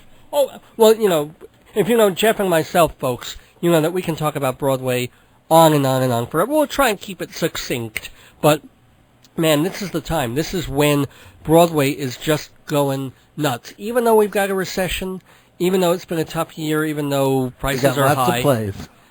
There's just a lot of stuff going on because, you know, the end of the Broadway season is the last day of April 30th. So nothing can open after that and still be considered for this year's Tonys. Everything has to be opened by April 30th. So all the people who review theater, who write about theater, are scampering all around town to catch all the new Broadway shows and the off-Broadway ones too, all within like the 6-week time frame from the middle of March. And we're all punch drunk, and you run into them from show to show, and their eyes are glazed. And what are you seeing? I don't remember. What are you seeing tomorrow? I don't know. Something. This is the way we all are. What's at this time next of year. week? 4 shows. Where? I don't know. They don't know. They just know it's somewhere between 41st and 51st Street. Somewhere in that realm. But anyway. And the occasional off-Broadway that goes, oh, we didn't know we couldn't open it this time. We really wish that there weren't any off-Broadway shows opening during the month of April. It would make life a lot easier. Not to have to worry about that. But you know what the problem is? What? You have the Drama Desk and the Outer Critics Circle. They want to get open. They want to get nominated there. So it's almost, and it's very similar deadlines. Well, I think they're even earlier. We know the people who run and vote for the. In fact, I'm a member of the Outer Critics Circle and the Drama Desk. But the people who are the nominators, they're going to 7 or 8 shows a week every week for about 6 weeks. And people will go, wow, isn't that the most wonderful, amazing thing? Yeah, it is, except they have day jobs. Or at least they did until the recession. And it's exhausting. It's a lot. And you have to keep all that in your head. And these people are also writing reviews, not to mention voting. So it's quite a bit. But anyway, all I say this is in preference to explaining that this is the big time for Broadway. This is when it's all happening. So all the shows are opening or going to open in the next 2 or 3 weeks. And pretty exciting. Like one of the shows that's going to be opening this week is a rock musical called Rock of Ages. Have you heard about this one, Jeff? Yes, I have. Uh-oh. What have you heard? Tell me. I don't know, but I'm not really looking forward to it. That's the nice thing about this show. We can be honest. well, Dig, what it is, apparently they're doing it a little funny and But a I'm little hoping campy. to be pleasantly surprised. Well, you never. It might be a Xanadu, because they're trying to go for a funny book, but they're using the music of Styx, Journey, Bon Jovi, Twisted Sister, all the bands that I basically hated throughout the 1980s. The big hair and megaloid bands. Right. And they're putting a story to it. I guess that's what they do nowadays, from Mamma Mia to Moving Out to Good Vibrations. To Jersey Boys. Well, to Jersey Boys. So there you go. The songs are already written. Half the audience goes in there knowing what the songs are, so why not? So now they're doing it with this thing called Rock of Ages at the Brooks Atkinson Theater. It opens on Tuesday. And it had a healthy run off-Broadway, didn't it? Wasn't this the one that was? That's right, you're right. It is a move from off-Broadway. So it apparently has some champions. Maybe it's really cute. It's probably going to be quite loud. I just had the same. My only thing was because of the same. I didn't like the bands. Right, well. Even though I like Jump, they do Jump, don't they? Jump. Van Halen, yeah.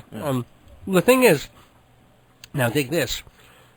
I'm titling this, remember we were doing 6 Degrees of Leo Burmester before? Yes. Now let's talk about 6 Degrees of Cheyenne Jackson. Oh, I like Cheyenne Jackson. How is he involved, do you say? How is he involved? Cheyenne Jackson was in Xanadu.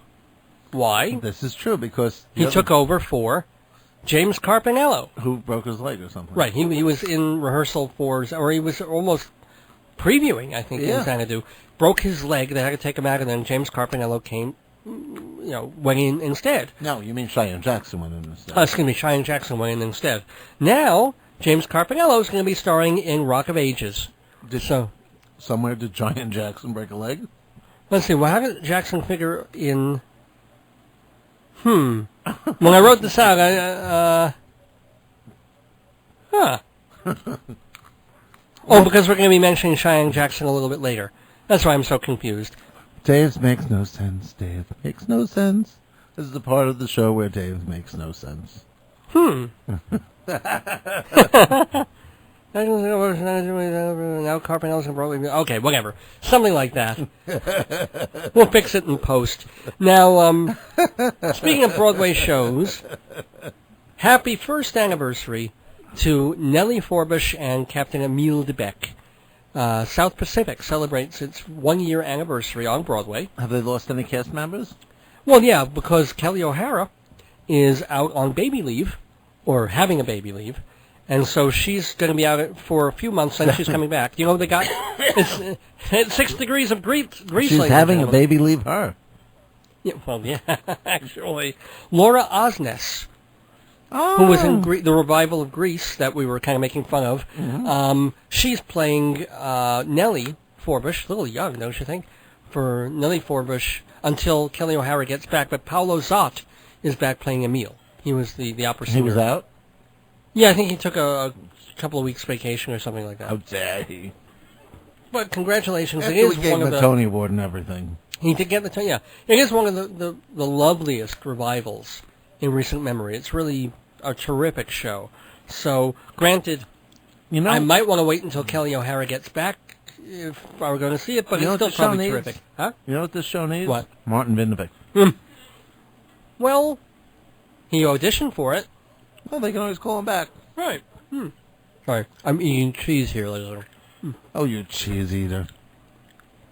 See, the first hour of Dave's gone by.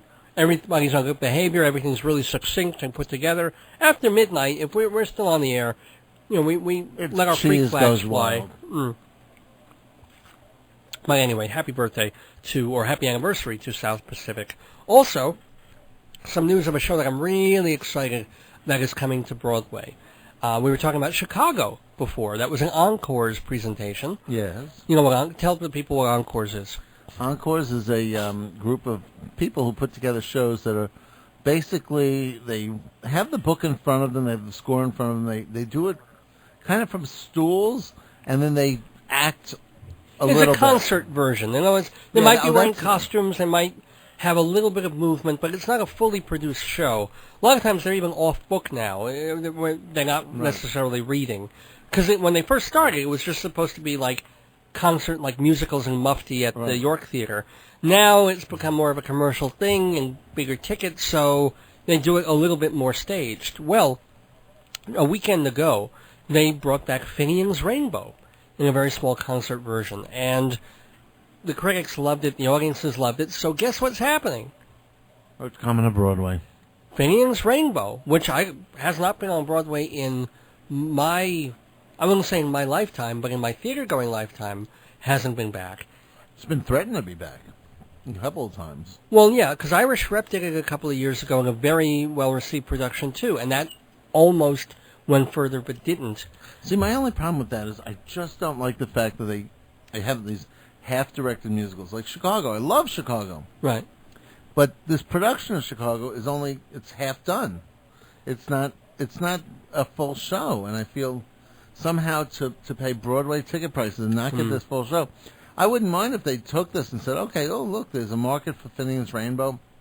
Let's restage it, use the same people, and we'll get it done. They are going to expand it. I mean, people are not going to be sitting there with scripts. But the way they expanded Chicago, I just didn't feel it wasn't enough for the... What else did another encore show come to Broadway between Chicago and this?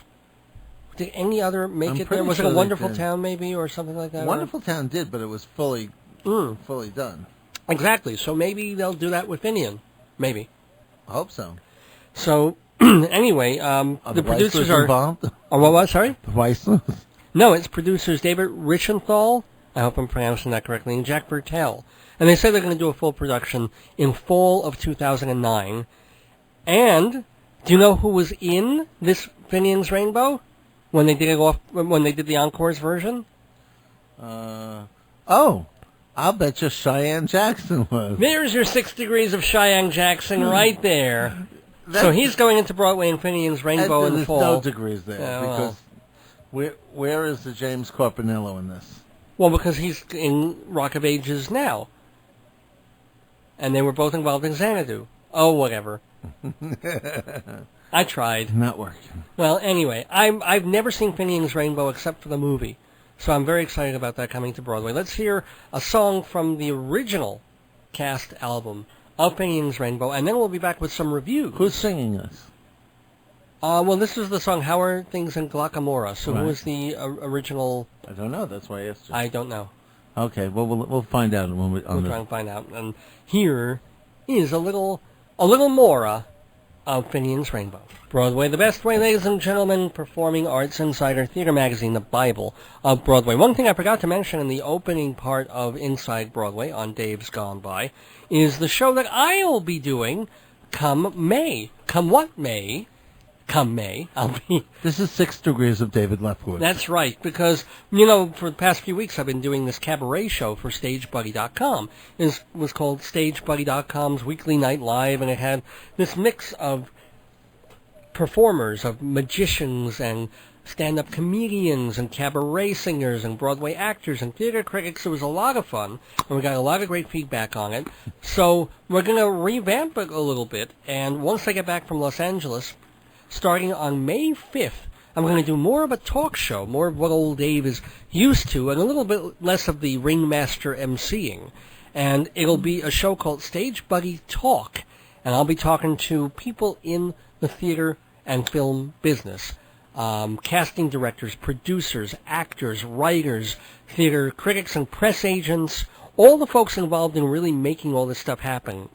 Directors, film directors, and cinematographers, stuff like that. It's going to be Tuesday nights, 7 o'clock, at the Players Theater on McDougal Street, 115 McDougal Street, between Bleecker and West 3rd in Greenwich Village. It's going to be absolutely great. It's only $5 to get in, and then you can stick around and see all the other Stage Buddy shows that they're doing the rest of the evening, because after I'm done, my show is an hour, and then there'll be more of like an open mic thing and more entertainment. So that $5 gets you in for the whole night of entertainment in this really sweet 199-seat theater right down in the Village, the Players Theater. But remember, it's not this month.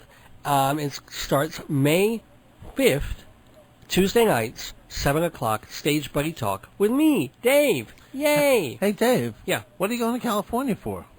Oh, well, thank you Jeff, for asking and chomping into the microphone with your carrots. But I'm so glad you're eating carrots and cheese as opposed to some of the other stuff. Hey. I mean it. Keep eating the carrots. It's good. Because, there's no points for carrots and Weight Watchers. All right, but let's talk about California. Let's talk about California. Not to blow my horn, not to toot my horn or anything like that. I think it's terrific what's going on. It is pretty terrific. The National Endowment for the Arts was kind enough to accept my application for a Journalism Institute fellowship that they do. I think they do them twice a year. Them's big words, Dave. I know. It's more of a boot camp for arts journalists. Let's put it that way. And it's kind of an all expenses paid by the National Endowment for the Arts. Working vacation, not much of a vacation, it's more working, where you go down to Los Angeles, you talk and really get to be with a bunch of other journalists and people who write about the theater and movies and media and art criticism, and at the same time you're also seeing a lot of theater, going to museums, being on panels, meeting with folks who are very, very big in the business. Either they're writers who've been doing it for many, many years, or the artists themselves. So it's a lot like the Eugene O'Neill Theater Center. People are somewhat familiar with that. You go down there for about 10 days, and you're just immersed in what the creative people are doing out in Los Angeles, and also how the writers and journalists are responding to it. And also the big talk is, where the hell is arts journalism going when there aren't going to be any more newspapers?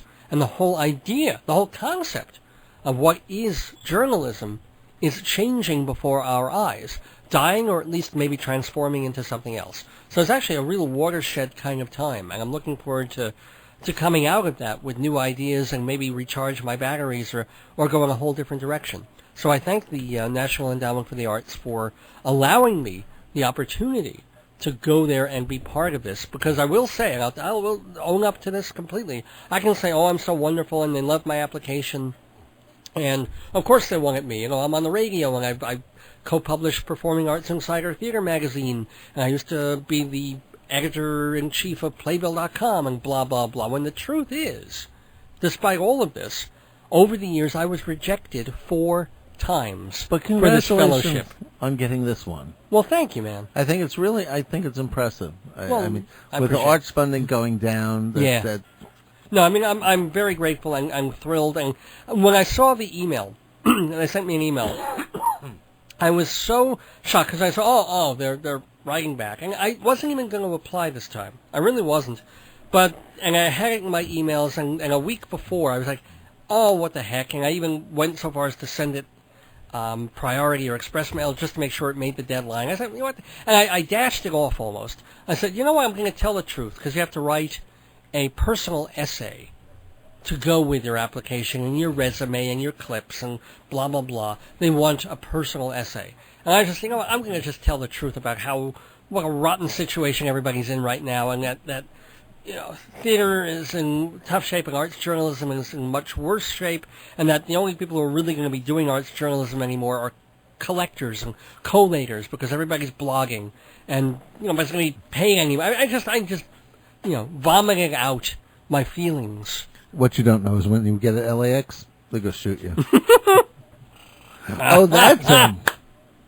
No, but what it was I was also, unlike the other times when I wrote the essay, I really felt it. I wasn't trying to be impressive.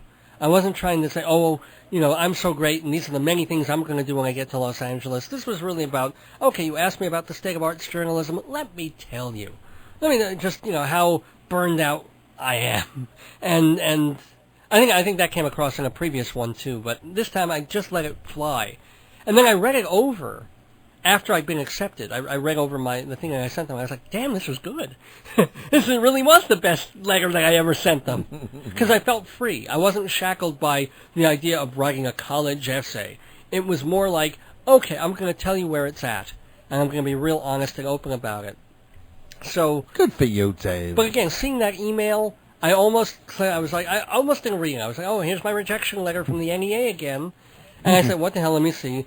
Tell me that There were so many wonderful applicants that we couldn't have them all, but we thank you and we hope that you pursue and do this again next time we have an application.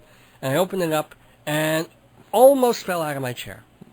Literally, just went, started jumping around the room screaming. Were the potatoes happy? The potatoes were happy. The frogs were happy. My earwax was happy. Now, people who have no idea what the hell I'm talking about, go back and listen to some older episodes of the show, and you'll Dave catch has on. lots of potatoes. Yes.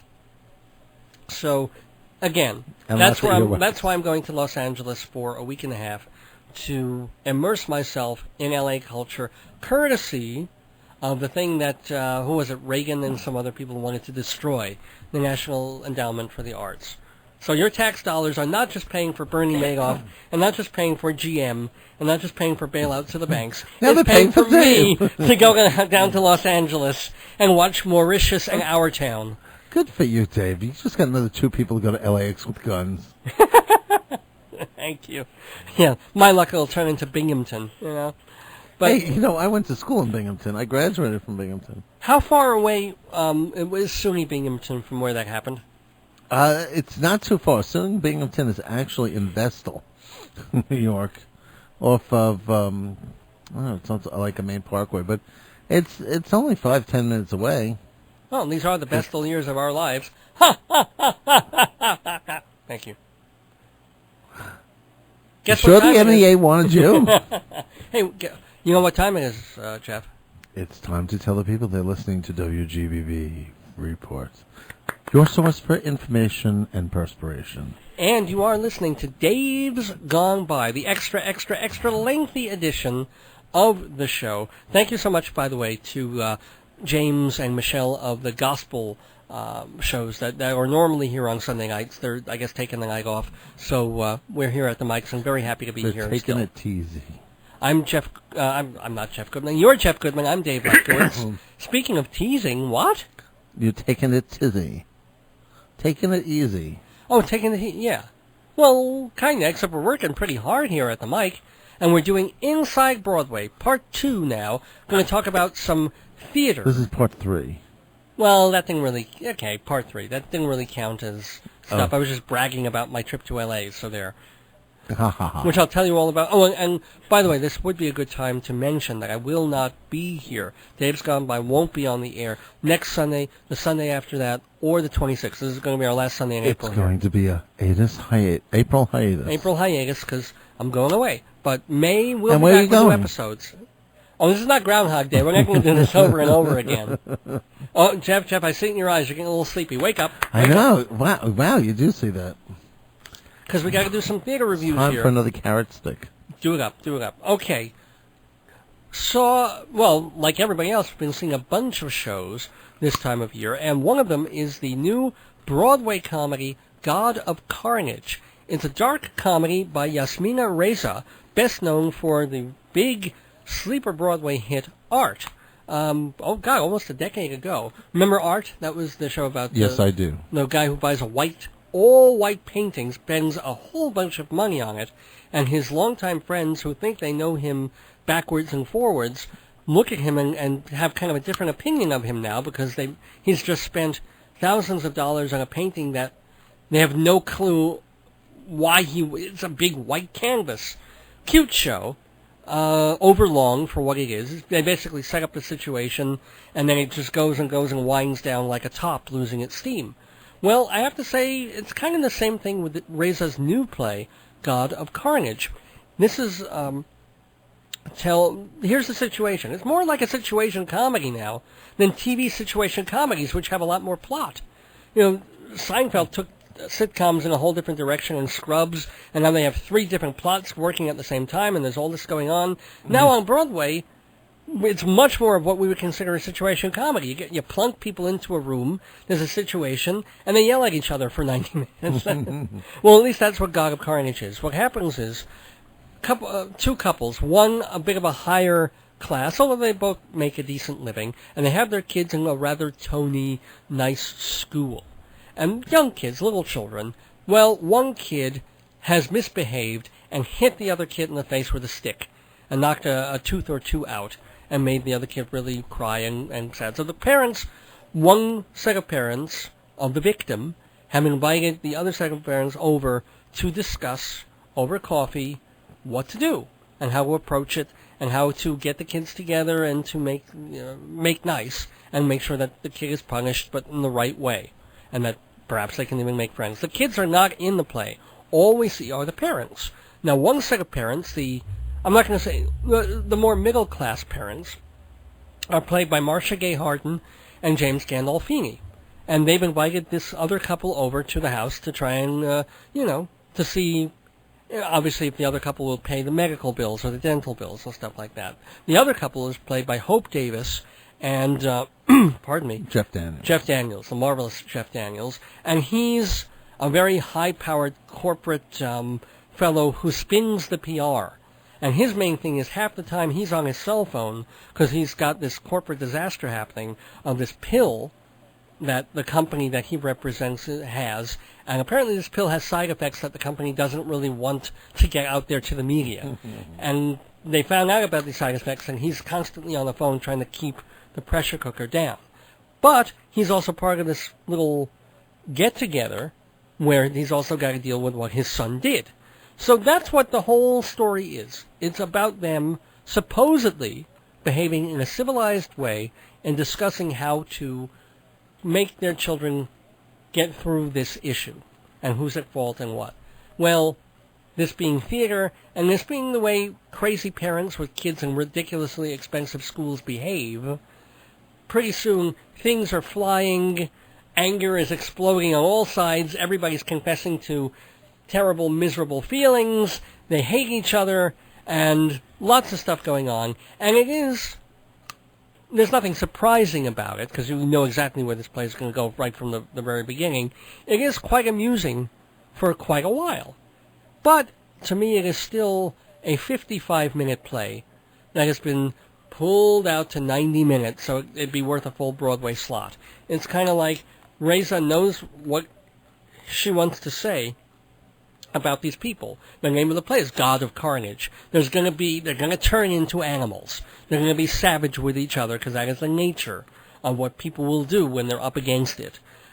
But he makes this point within the first half hour. We don't need so much more of it because it becomes quite repetitious. And towards the end of it, it tries to go for a little something more serious, and that doesn't really work.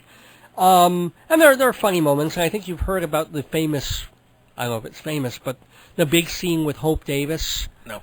She does something on stage that is unexpected unless you've read the reviews. It's a physical act of comedy, a gross one. Okay, well, let's not get into That's that. mildly amusing, but not if you've seen South Park do it better and funnier. I think it's kind of interesting that suddenly Broadway discovers these things that animated cartoons discovered 5 years ago and did better. Like, you saw Shrek, right? Yes. Shrek, there's a big scene. Oh, Fiona and Shrek are farting together. How cute. But Terrence and Phillip did it first almost a decade ago in South Park.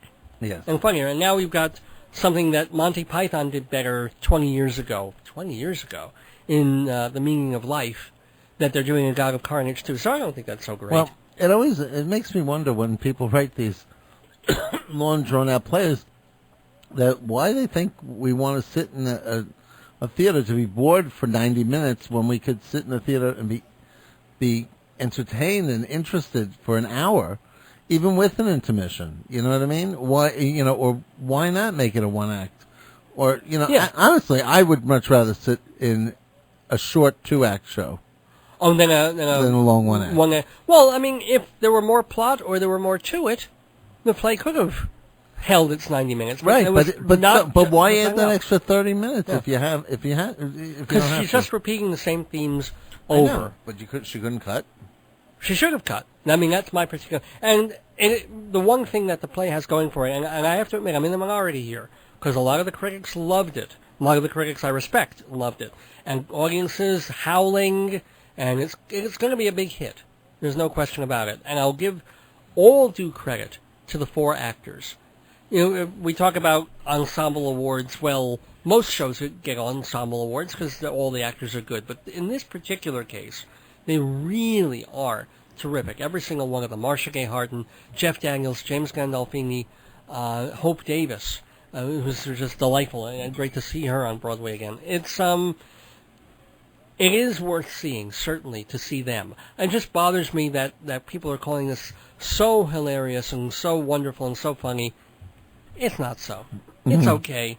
It's good enough. The actors are terrific. And if you're going to see the acting, you will not be disappointed in God of Carnage. Now, there's another show that's kind of the reverse for me. See, God of Carnage is... playing next door, ironically. Is it right next Right next door. God of Carnage, I might not have these niggling objections to if everybody wasn't saying it was so wonderful. Here's a show, it's a play called Impressionism, that a lot of people, the critics were going, and audiences are liking or whatever, and I'm kind of defending it and taking it to heart, because I wanted them to like it better, because I think it's kind of sweet.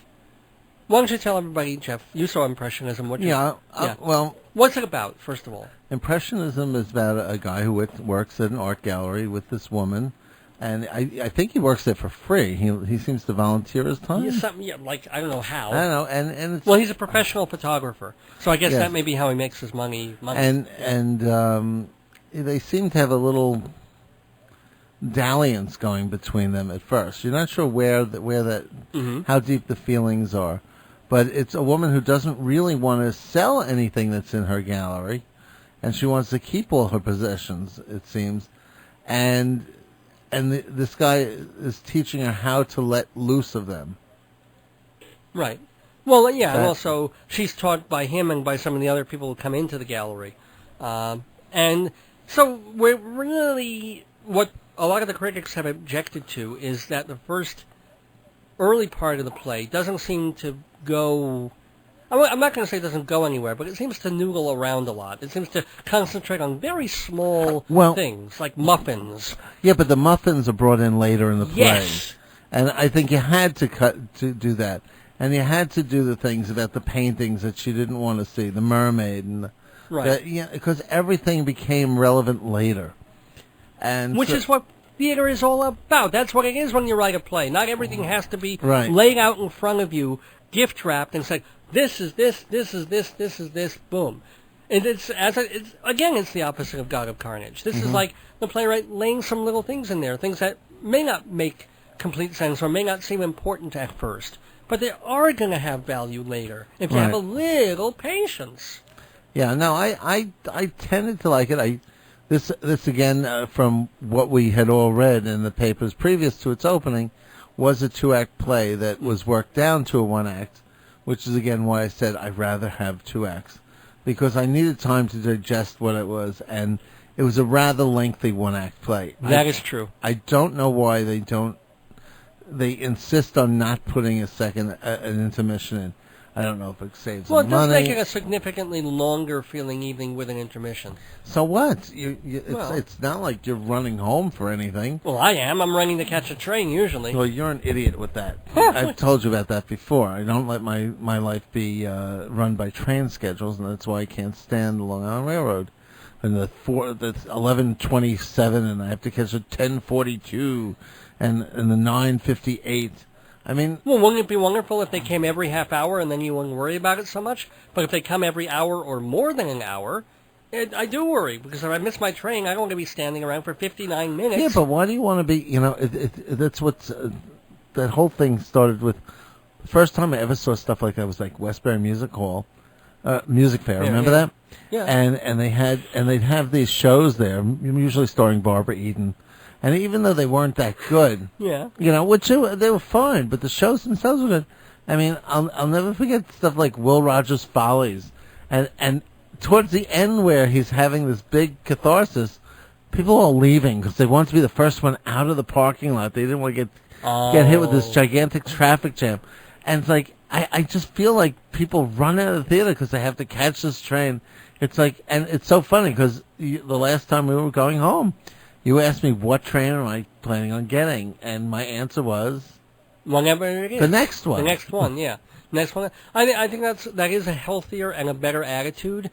But I can't do it. I mean, I live my life by time clocks and that's trains, terrible. and I don't want to get. If I can get home at 12:30 instead of 2 in the morning, that makes a difference. But you in my rather life. have an ultra long one act play than a play that you can really enjoy and savor, just because of a 15-minute intermission. I don't think in this particular case, we're talking about the play Impressionism on Broadway, Right.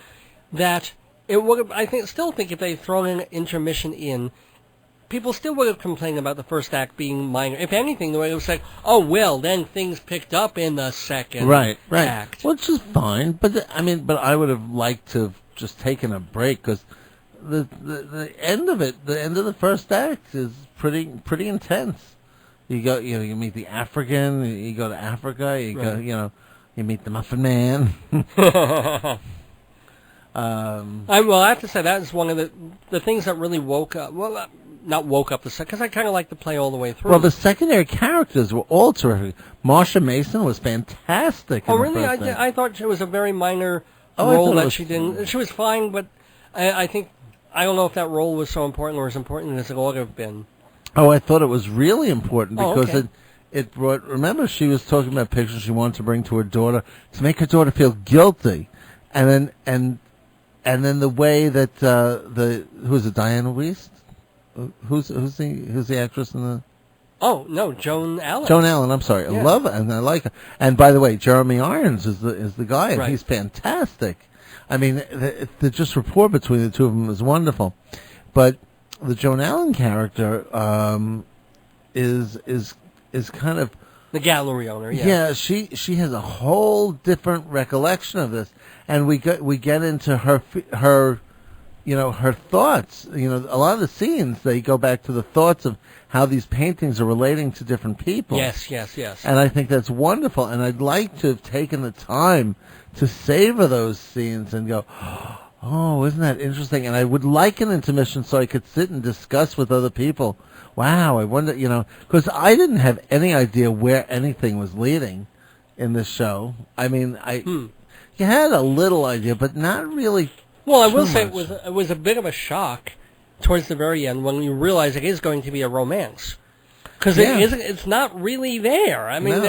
it just seems like they've got sort of a separate, they're working together, and then he towards the very, very end of the play, he's like, oh, by the way, and I don't know if that worked for me, because, come on, the guy's been working with her, next to her for a year. Would he really take that long to confess that kind of a feeling? Well, to me, that was part of the wrap-up to make it a 90 or 100-minute wrap-up. But, to me, the play was much more about the paintings and people's relationships with the paintings and the photograph, and how they get rid of it. I mean, I was really like, where he said, oh, you like the photograph? Take it. Right. She was having a hard time she was getting an excellent price for this. And she couldn't release that picture of the mother and daughter. And she hated the fact that the mermaid was a poster. I mean, hated it. I mean, and what was it? It wasn't a lithograph. It's aquatint. It was aquatint.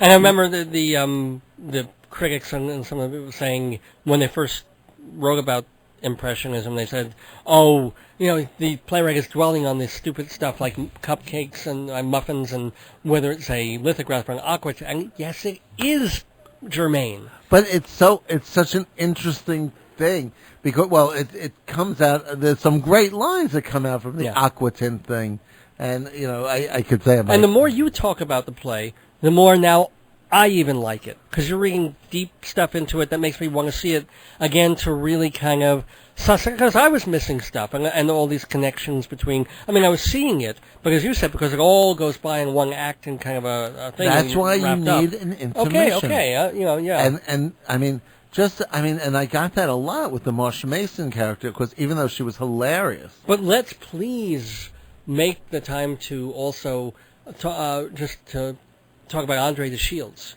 Oh, Andre de Shields is the best thing in the play. Exactly. Well, I mean, Andre de Shields plays two very different characters, and he brings life. He brings a lot of humanity. You have to remember the two main characters were not that human. The people they came into are human. The Marsha Mason character was human because she wanted something, and she was the realist. She was buying it with money, but she was not going to pay full retail for that. And she wanted to give it as something that would kind of almost hurt her daughter, Right. rather than it was a good memory. And then there was the one guy from what was it? TV's The Pretender was in it. Oh yeah, I don't remember. Don't remember his name. And he came in, and he talked about, he was supposedly a very wealthy man, and he talked about this photograph. Right. You know? But I did want to. But Andre we DeShields. neglected Andre DeShields, and I was going to say a little while back that in that I was going to say the second act, in the second half of the show, when you're still wondering, is this really going to pull together? Is this going to pick up? And then DeShields makes an appearance as the Baker character, and it just from then on for the rest of the show, I was totally with it. Because Andre DeShields brought in more humanity, and he boosts the energy too. He brought in the loving aspect of everything, and that's where the love turned, because it was just the fact that he cared about her enough to bring her this very special muffin that he only made on Tuesdays or Wednesdays, and he knew that something was wrong because she didn't stop for the muffin. And it was a selfless act that causes her to do it. Yeah, I mean it's a nice play. Everybody. I'm recommending, and I think Jeff is recommending to Impressionism. Jeff is just recommending that they add an intermission. We get it. That's the only thing. I mean, I just get so mad when you make me sit through these things. It's like, okay, I like it. Give me a little break here, because I just want to refresh myself. It's like sometimes. Yeah, but I would love that if Broadway would make its intermissions 8 to 10 minutes long, not 15 to 20. How can you make it 8 to 10 minutes Because long? there was something going in the bathroom. That's the problem. If the bathrooms were bigger, if they could knock through some walls and add more urinals and things in the women's room. Not urinals in the women's room, but... But if you did... But why would they do that when they're only used 8 minutes a day then? Huh? Oh, well... It's an 8 minutes. No, but that's the problem. Intermissions very often are a lot about not just selling drinks in the back. Of course. It's about the bathroom. People waiting online in the bathroom. So that's why, I would really, if they can cut it down to a one act, I'm not so against that. No, I am. As long as the one act is within the 90 minute. Once the one act goes past 90 minutes. And this was way past 90 minutes. Did it really? I thought it only went to about an hour 40. No. It was not 2 hours without intermission. I certainly didn't feel like it to me. No, it wasn't 2 hours, but an hour 45, an hour 50. That's a lot. Oh yeah, that is pushing it. But I guess I didn't mind the way you did. Like I said, and it wasn't because I didn't like the show. Okay.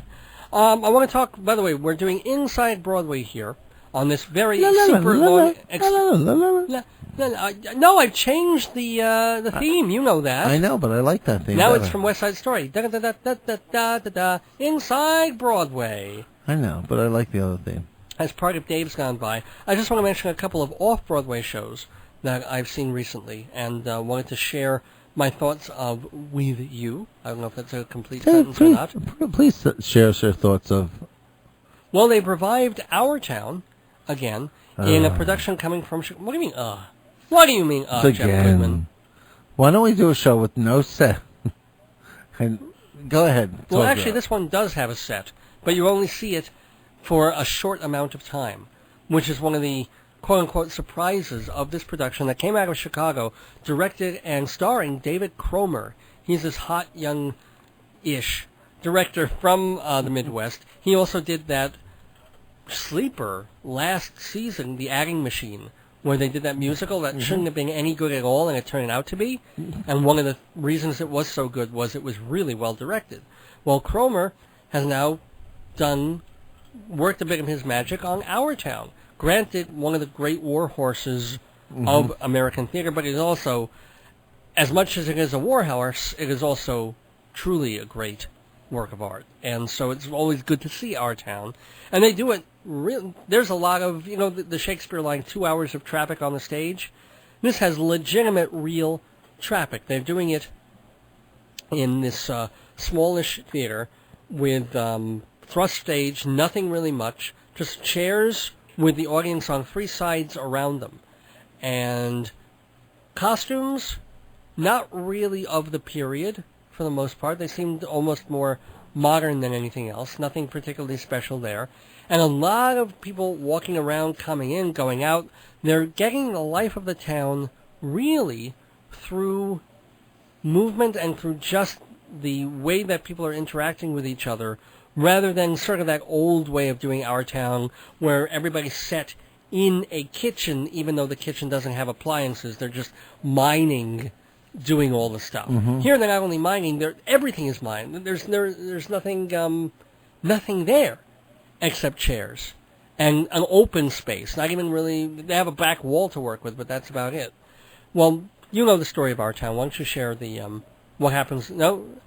You've forgotten the story of Our Town? Oh, well. It's about a lot of boring people in the town. You don't like Our Town? I really don't like that. I'm not a crazy... Did you see the Paul Newman? I missed the Paul Newman No, one. I didn't get to see that. What about the great, and still my favorite one, with Spalding Gray? Yes. That converted me for all time into an Our Town fan. No?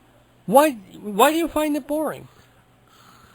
I don't know. There's no sets. It's nothing interesting for my eye to look at. There's nothing, and it's like, maybe I hate to even admit this, but maybe that's why I'm not a good reader. Maybe I don't have like such a great visual imagination. If it's not very, these very descriptive, flowery, descriptive pieces bore me to tears. It's not flowery. Well, I mean, the narrator has some description, obviously, but it's I don't know. It's just the element. It's never been one of my favorite plays. I'm sorry to hear that. It is, for me, one of my very favorite plays. It's elemental. It's simply life in a small town centering on two families in which the young man and the young girl end up getting married, and then some other stuff happens that I don't want to ruin for folks who don't know the play. And it's kind of hard to ruin Our Town. I mean, they do it in high schools and I guess junior high schools, and it still works because you see the kids doing it. I know. It's really hard to mess up Our Town, so David Cromer certainly does not mess it up. He does a very fine job. Is it my favorite? No. I missed Spalding Gray, and I missed how moved I was by when I saw it with Eric Stoltz and Penelope Ann Miller, how nice that romance was. But it's very well done here, too, and I liked the two actors playing the young people. Jennifer Grace plays Emily. She's a Chicago actress, and it's amazing. She's got 3 different scenes, because there are 3... This is a show you would like, because it's only 2 hours and 10 minutes, and there are 2 intermissions within it. So no act is longer than like 50 minutes. And Grace in each of them is quite different. She's a believable young girl, probably about 14, 15. Then she's a lovely bride, and then we see her in the last act as a much more mature kind of a person, even though only a few more years have passed. And really, really, she's quite terrific. And then the guy who's playing George, James McMenamin, very well cast, because he really feels like an average, typical teenager. I mean, he's a very good actor in the sense that it isn't just an actor playing a teenager. We really, from the haircut to the look of him to just the way he behaves, we just feel like, oh, this is just a teen guy. And that's pretty good acting right there. So there are a couple of eccentric moments in this Our Town that the director throws in. There's one point when, for no real reason, he slams his boots on a table. And then there's another where he goes for a big audience laugh that's really unnecessary on one very, very minor character doing something kind of silly. No need. The play doesn't need it. And he also goes for super heightened realism in the last act, where we've had no sets and nothing at all. And then for the third act, in a certain portion of it, suddenly the curtains open and we're in an actual incredibly realistic kitchen morning set with bacon frying, and they're actually frying bacon on stage. And I'm sitting there and I'm smelling the bacon, and I'm not concentrating on the play at that point because I want bacon. Bacon strips. Well, I know. You're like that dog in the commercial. Yeah. I'm sorry. I mean, I understand what he was going for, but once you start having smell in the theater, it is not contributing. It's taking away. A set, fine. Props, fine. even pouring water or running water or something, or plugging a lamp in for a real electric thing.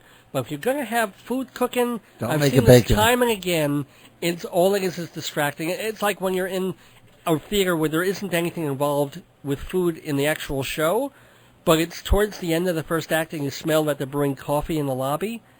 You ever have that? And it's sort of and your mind is going, play, but coffee, but play, but coffee. But let me tell you, I've also been in shows where you have to eat on stage. Oh, yeah. And that is really horrible. So, I mean, I wish it were the real things, because I've had to have breakfast on stage a number of times. Well, by the time you get it, it's probably cold, and it's not what it really is supposed to be. No, you get a lot of food coloring. Oh. It's and that's the problem with this smellless food, because when you make eggs on stage, it's usually cream of wheat with food color, with a blob of yellow in the middle. Oh my God! No, well, at least I'll give them this. I bet the actors wanted to eat the food because they used real eggs and real bacon, but they didn't get to eat.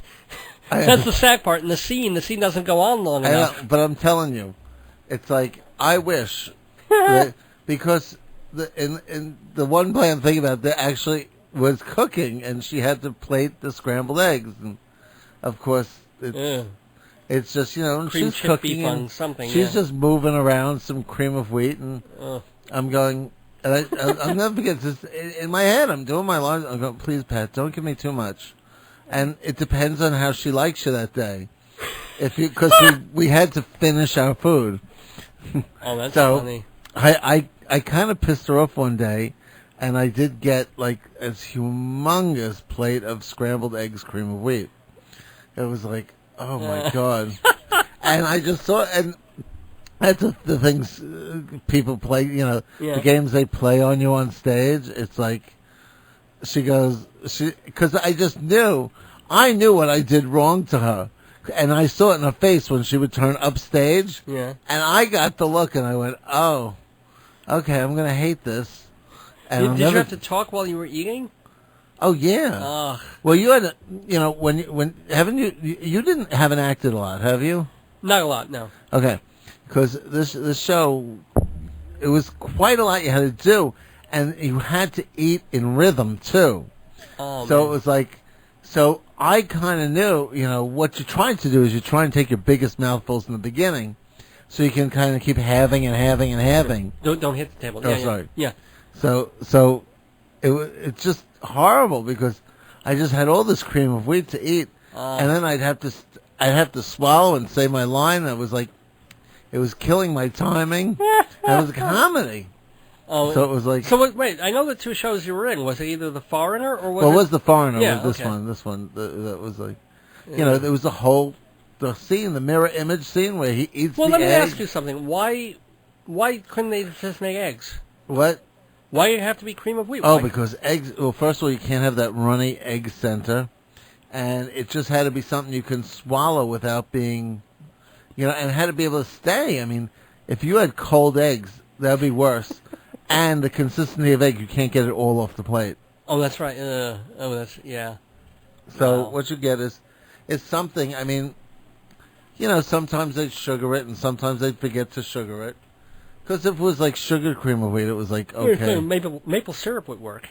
Yeah, That'd but maple syrup, it's also, it has to do with, it's very, I don't know how they figure out what it is that you eat, but it's something with cream of wheat. It's easily digested. It doesn't affect anyone any, badly. Gets diarrhea on stage. Well, yeah, it could be, you sit there and all of a sudden you have to go to the bathroom. That's next, by the way. That's got to be, because now they've done, what have they done? They've done farting in Shrek.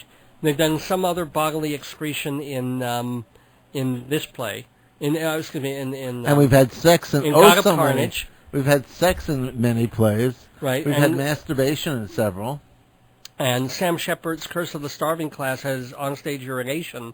The only thing left is poops. The only thing left is diarrhea. There's got to be poop. And don't forget Urinetown, although I don't know if anybody actually pees in Urinetown. Yep. It's not. Well, they don't. Well, they go to the bathroom a lot. Yeah, but you don't actually see. No. Curse of the Starving Class, at least the production I saw, I was like, oh my God. Someone has to pee? On stage, yeah. On I think they command, had like a which tube is thing. Or, yeah, and at a certain moment in the play, someone takes a wee-wee. A long one, too. It was, yeah, it's a strange... It's a good play, though. I'm sure people are just running to see it now. No, but it's actually one of So the better... finish up Our Town before... Well, I am finished with that. I'm going to give it a solid recommendation. It's a great, great play and a very, very good production. So everybody go down and see Our Town, even if you have seen it before. It's always worth seeing it again if it's a good production, and this one is. Now, the one other show I'm saving, since we're talking about diarrhea, I'm saving the Krapp for last. But I'm not spelling it C-R-A-P. I'm spelling it K-R-A-P-P, the way Samuel Beckett did in his play Krapp's Last Tape. Now, that was... there's a show for you that's 55 minutes or 45 minutes, no intermission, one act, and it's all about this man just going into his seniorhood. I think he's 69 years old, and he's making an audio tape, but also playing audio tapes of himself 20 years earlier, talking about his life, and now he's trying to figure out where his life went wrong, and his life may kind of be coming to an end. I've never really had much use for the play, maybe because I just never had seen a good production of it. I'm not the hugest Beckett fan, but it is one of his major theatrical works. Have you ever seen Krapp's Last Tape? Yes, I have. What do you think of it, Jeff? It's an interesting concept. Yeah. But like you said, it's very hard with one person. We haven't discussed in a long time my love of one-person shows.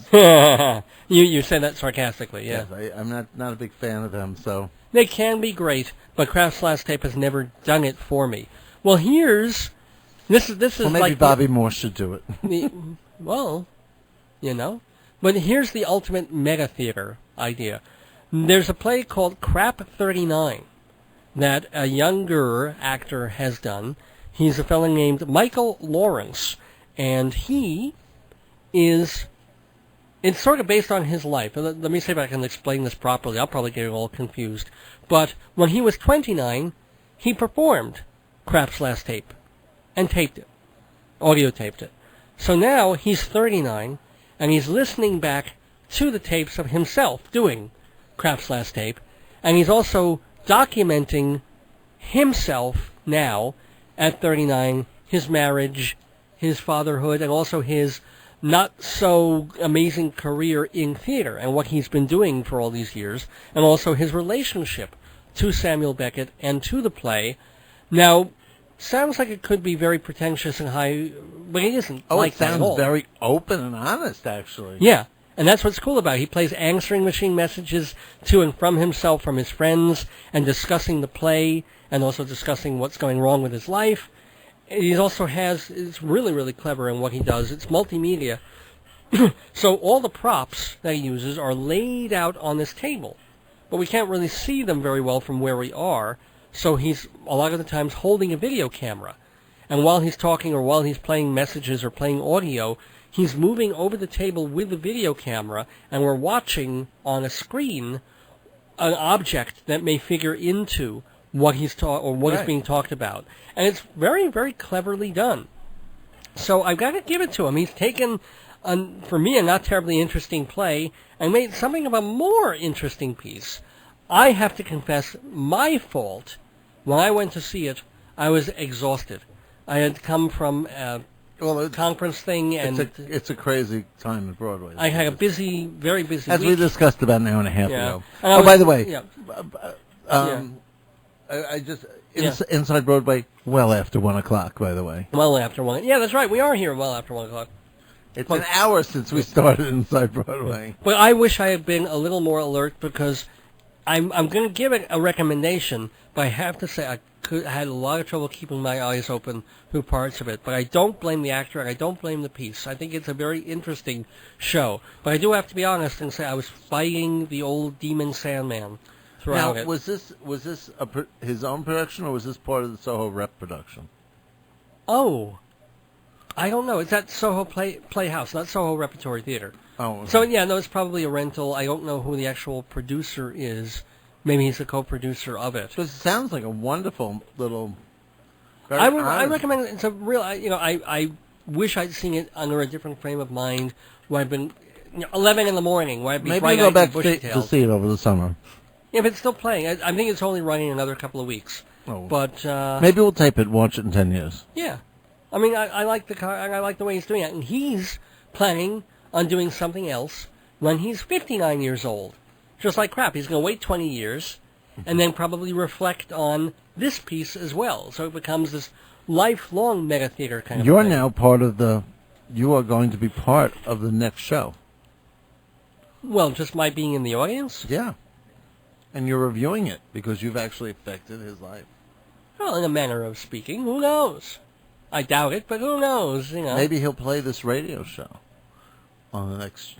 I'll send it to him. I'll send him the review, and maybe he'll read from the reviews, and he'll, It's like the mirror in the mirror in the mirror in the mirror in the mirror.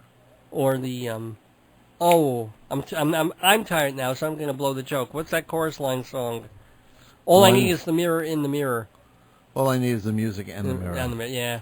That wasn't good. It wasn't a good joke to begin with. No, I it shouldn't wasn't. have remembered it. Thank you, Jeff. That was 2/3 of that pun. When did we start Inside Broadway, Jeff? About an hour ago. I love it when we run Dave's Gone by overtime. There's nothing quite like it. Because we really run this hour show into the ground for about 3 hours. Well, yeah, but I'm having a great time. And by the way, we're not quite ready to leave yet. We're going to do a little more stuff here. We'll probably last till at least 2:15. Yeah, that'll be cool. So don't go away. We've got more Dave's Gone By as we move back into the neighborhood from Inside Broadway. We've just been Inside Broadway, thanks to TotalTheater.com and Performing Arts Insider. Can I go off on a little something today? Yeah. And it's 1:49 in the morning. Why not? Okay. Well, one of the other things, because when you're speaking about bills and stuff like that, one of the bills that really, really bothers me are the tax bills.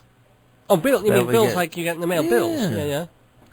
Now, I don't know about you, but I live in a community where we have a very high school tax. Oh, yeah. And I know, just like you, I have no children. And do you think, the two things about this? I've often thought that if you don't have any children, you should have a lower tax because you're not putting any children into the school district. And number two is that when your tax bill should lower a little bit when you get older because it's funny that your tax bill lowers when you get older because you get the senior citizens break. But how about the people who never had the kids? It's like there's no big break for them. And like one of my neighbors had 11 children and one had 9. And I'm sitting and going, well, I guess it averages out because I have none, But No, why? I'm so in agreement with you about school taxes because they're brutal where we live. If it were just federal and state taxes and other stuff like that, and even our almost 9% sales taxes, all right, we deal. But our school taxes are what kill us. I mean, I told this to everybody. I have a mortgage. You're lucky enough. You're free and clear. You just pay taxes. Yeah. You don't have a mortgage. I still have a mortgage. In fact, we refinanced last year, so I still have 29 more years on my mortgage. I was down to 20 and went back up to 29. And what's happening? The payment that I make to my bank every month, that my wife and I make to the bank every month. Oh, is The the actual segment that we amount- mentioned that you're not gay, you're married? No, I wanted to. No, I didn't. I wanted to make it clear I that it know. isn't just my money. Okay. But I am Sorry. married and I am heterosexual. Thank you, Jeff. Very heterosexual. I like women. And I don't sleep with men. I just wanted to get that out there because you made me get that out there now. So yes, I am heterosexual and And a proud. little homophobic. Maybe a little. Not really. A little. Only when I'm in a really bad mood or I've seen too many gay plays. No, you're a little homophobic when people think you're gay. Yeah, okay, that's true. That is very true. I don't know why. Not that it's a bad thing, but I don't want to be mistaken for what I'm not. Okay, back to school taxes. So, when I pay, my taxes are bundled into my mortgage payment to the bank. So I don't have a lump sum every year or twice a year to the tax guy. It's going to the bank when I pay my mortgage for. It includes the school taxes and the federal and whatever. So when I write that check, the amount on that check is 2.5 times what my actual mortgage payment is. I am paying more in taxes than I am for my actual monthly mortgage payment. Not just more, but more than double. That is the amazing thing. I am so tired of people going, but it's for the children. Well, that's the other part of it. No, I don't have children. And they can say, well, then move to an area where the schools aren't as great because it doesn't matter, or move to an area where it isn't necessarily this particular area. Part of the thing is a place to raise a family and raise children. You don't want that, don't move here. But if you do move here, don't bitch about the school taxes. But at the same time, you've got to have some kind of level where it stops.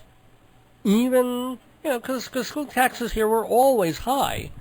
But they made some sense in relation to the town being kept up and the children being smart and all the other good things that you get or have gotten over the years from living in Long Island. A decent police force, fire trucks everywhere when you need them, nice trees, good garbage collection, good signs. I mean, stuff like that. Okay, it's cool, but the school taxes are nuts. I know. And the fact is, if you have 5 or 6 children in the public school system, sure, it's great, you're using that to your advantage. I do think that if you don't have any kids, or if you have fewer kids, it should be a graded scale. I'm not saying it should be so much, because that's not really fair. No, my thing is, I think you should say, okay, you can, 2 kids is probably a good average or a good place to start, and say if you have 1 to 3 kids, you pay the same tax. And then if you have no kids, you get a little break. Right. Not a big break, a little break. But after... Like 10%. But after, like, the 5th kid, you should start paying a little more. Pay up for your kids. I mean, how about the Octomom? What's she going to get? What's she going to pay? Like those kids are never going to make it to school. They'll be homeschooled. Yeah, anyway, but in all seriousness, and then they do stuff like... And then they want to add taxes because they want... they want to build a pool in the school. They want to have this. Oh, they need a new track. Yeah, it's always for gym crap. It's never for theater. It's never for. Although some high schools actually have amazing theater departments, but it's always about. Well, we need new basketballs, or team needs uniforms, or trophies, that stuff. And they start. It's to me it's great when it's on fundraising, but then they start adding it into the budget. Mm. And it's like... you want to have a cupcake sale for certain things, that's totally cool. The raffle or guilt parents into paying $5 for a box of chocolate-covered something. That goes to support some stupid thing at the school. All right, hey, it's extra. It's not coming out of taxes, and if people want to pony up, that's wonderful. That's fine. But why do I have to pay for a new track so your son can... run on the same Olympic track that Carl Lewis? Yeah, I mean, it's like, I'm sorry. And especially, I mean, this was even before we had the recession. I was thinking, because I don't make, obviously, a whole heck of a lot of money in my life. We're making a fortune here. Who are we kidding? Yeah. And it just amazed me, because I was in North Dakota visiting about 6 weeks ago, back when the weather was actually pretty nice for North Dakota. It was only raining and sleeting. It wasn't snowing and flooding. But I was in Fargo, North Dakota. See what happens when they don't offer your wife a job? The wrath of God. God's revenge on them. It's true, man. It's true. And you actually want to move there. Well, it was kind of sweet. But then again, we weren't there for 8 months during horrible winter flooding and frozen tundra. And you're just a trailing spouse anyway. Yeah, exactly. But...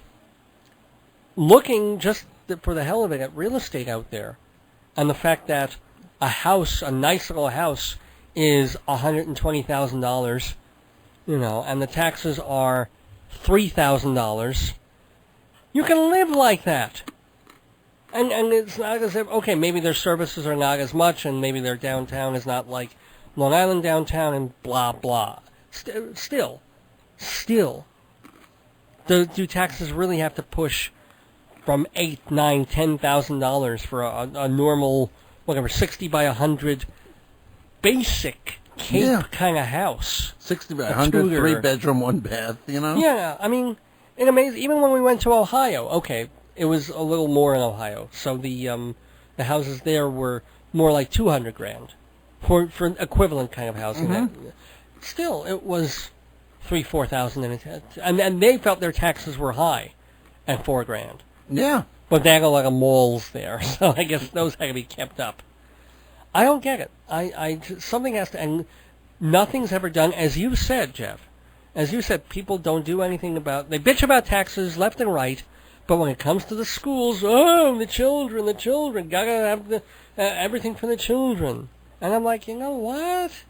The children will do just fine. They don't need every perfect penny out of our pockets, so that we're all poor. They don't have the absolute newest in computers. Yeah. Because, wherever they work, they're going to have the absolute newest. Yeah, and I think there was a thing of trying to get, in our district, like a computer for every kid coming up through the school system. Oh, they're all going to have a laptop. They want to give them all laptops. And I'm like, you know what? Give them a kick in the lap. Let me tell you, I think maybe give every resident a laptop. I'm all for that. Well, you want to make it. You want to make it even. Yeah. Then if you're going to buy people laptops, I don't know why some kid going to school deserves a laptop more than me. Right. Because I guess the assumption is that kid could grow up to be the nuclear physicist who cures cancer. That kid could be the next Obama. And I need to see porn. Well, same thing. So do they. Well, no, they probably have to spend an extra $1 billion of our tax money on filters. No, that's right. But they also have to send the, that mail, what is it where they send the naked pictures to the mail? I forget what they're calling it. You hear about this? Text phone things or no? Yeah, they're sending pictures through phones and on email, and girls are taking naked pictures of themselves. But there are a couple instances where the girl will text the guy and send a picture of herself. Yeah. And then he'll show it to his friends, either through forwarding emails or whatever. Yeah. And they have been arrested for child pornography. Oh, well, that's right. I read about that. That's because now, did the woman who sent the thing, or no, it's the guy who gets it and then forwards it. Well, it's an underage girl. I know, but I know it's pushing. It's very definitely, but then again, it's a statutory thing because the guy's underage too. So how can, It's weird.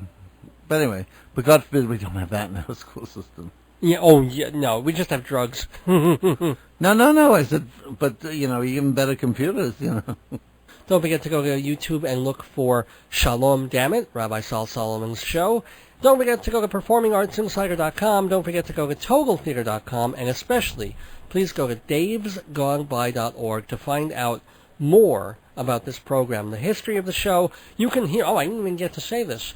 You can hear more than 200 episodes for free anytime at all just by going to davesgoneby.org. We've got the archives up there. They sound really great. You don't have to even download them on your computer if you're afraid the files are big or if you're afraid about viruses, not that there are any, but you can just stream them on your computer too. There's a couple of different ways to listen. Just go to davesgoneby.org and look for the archive section and hear bunches of episodes. We finally added some I'm going to say some new ones, but they're actually older ones going all the way back to November and December of 2003, including some terrific shows with the band October Project and Stefan Zucker, the opera fanatic. So don't miss it. Go to davesgoneby.org.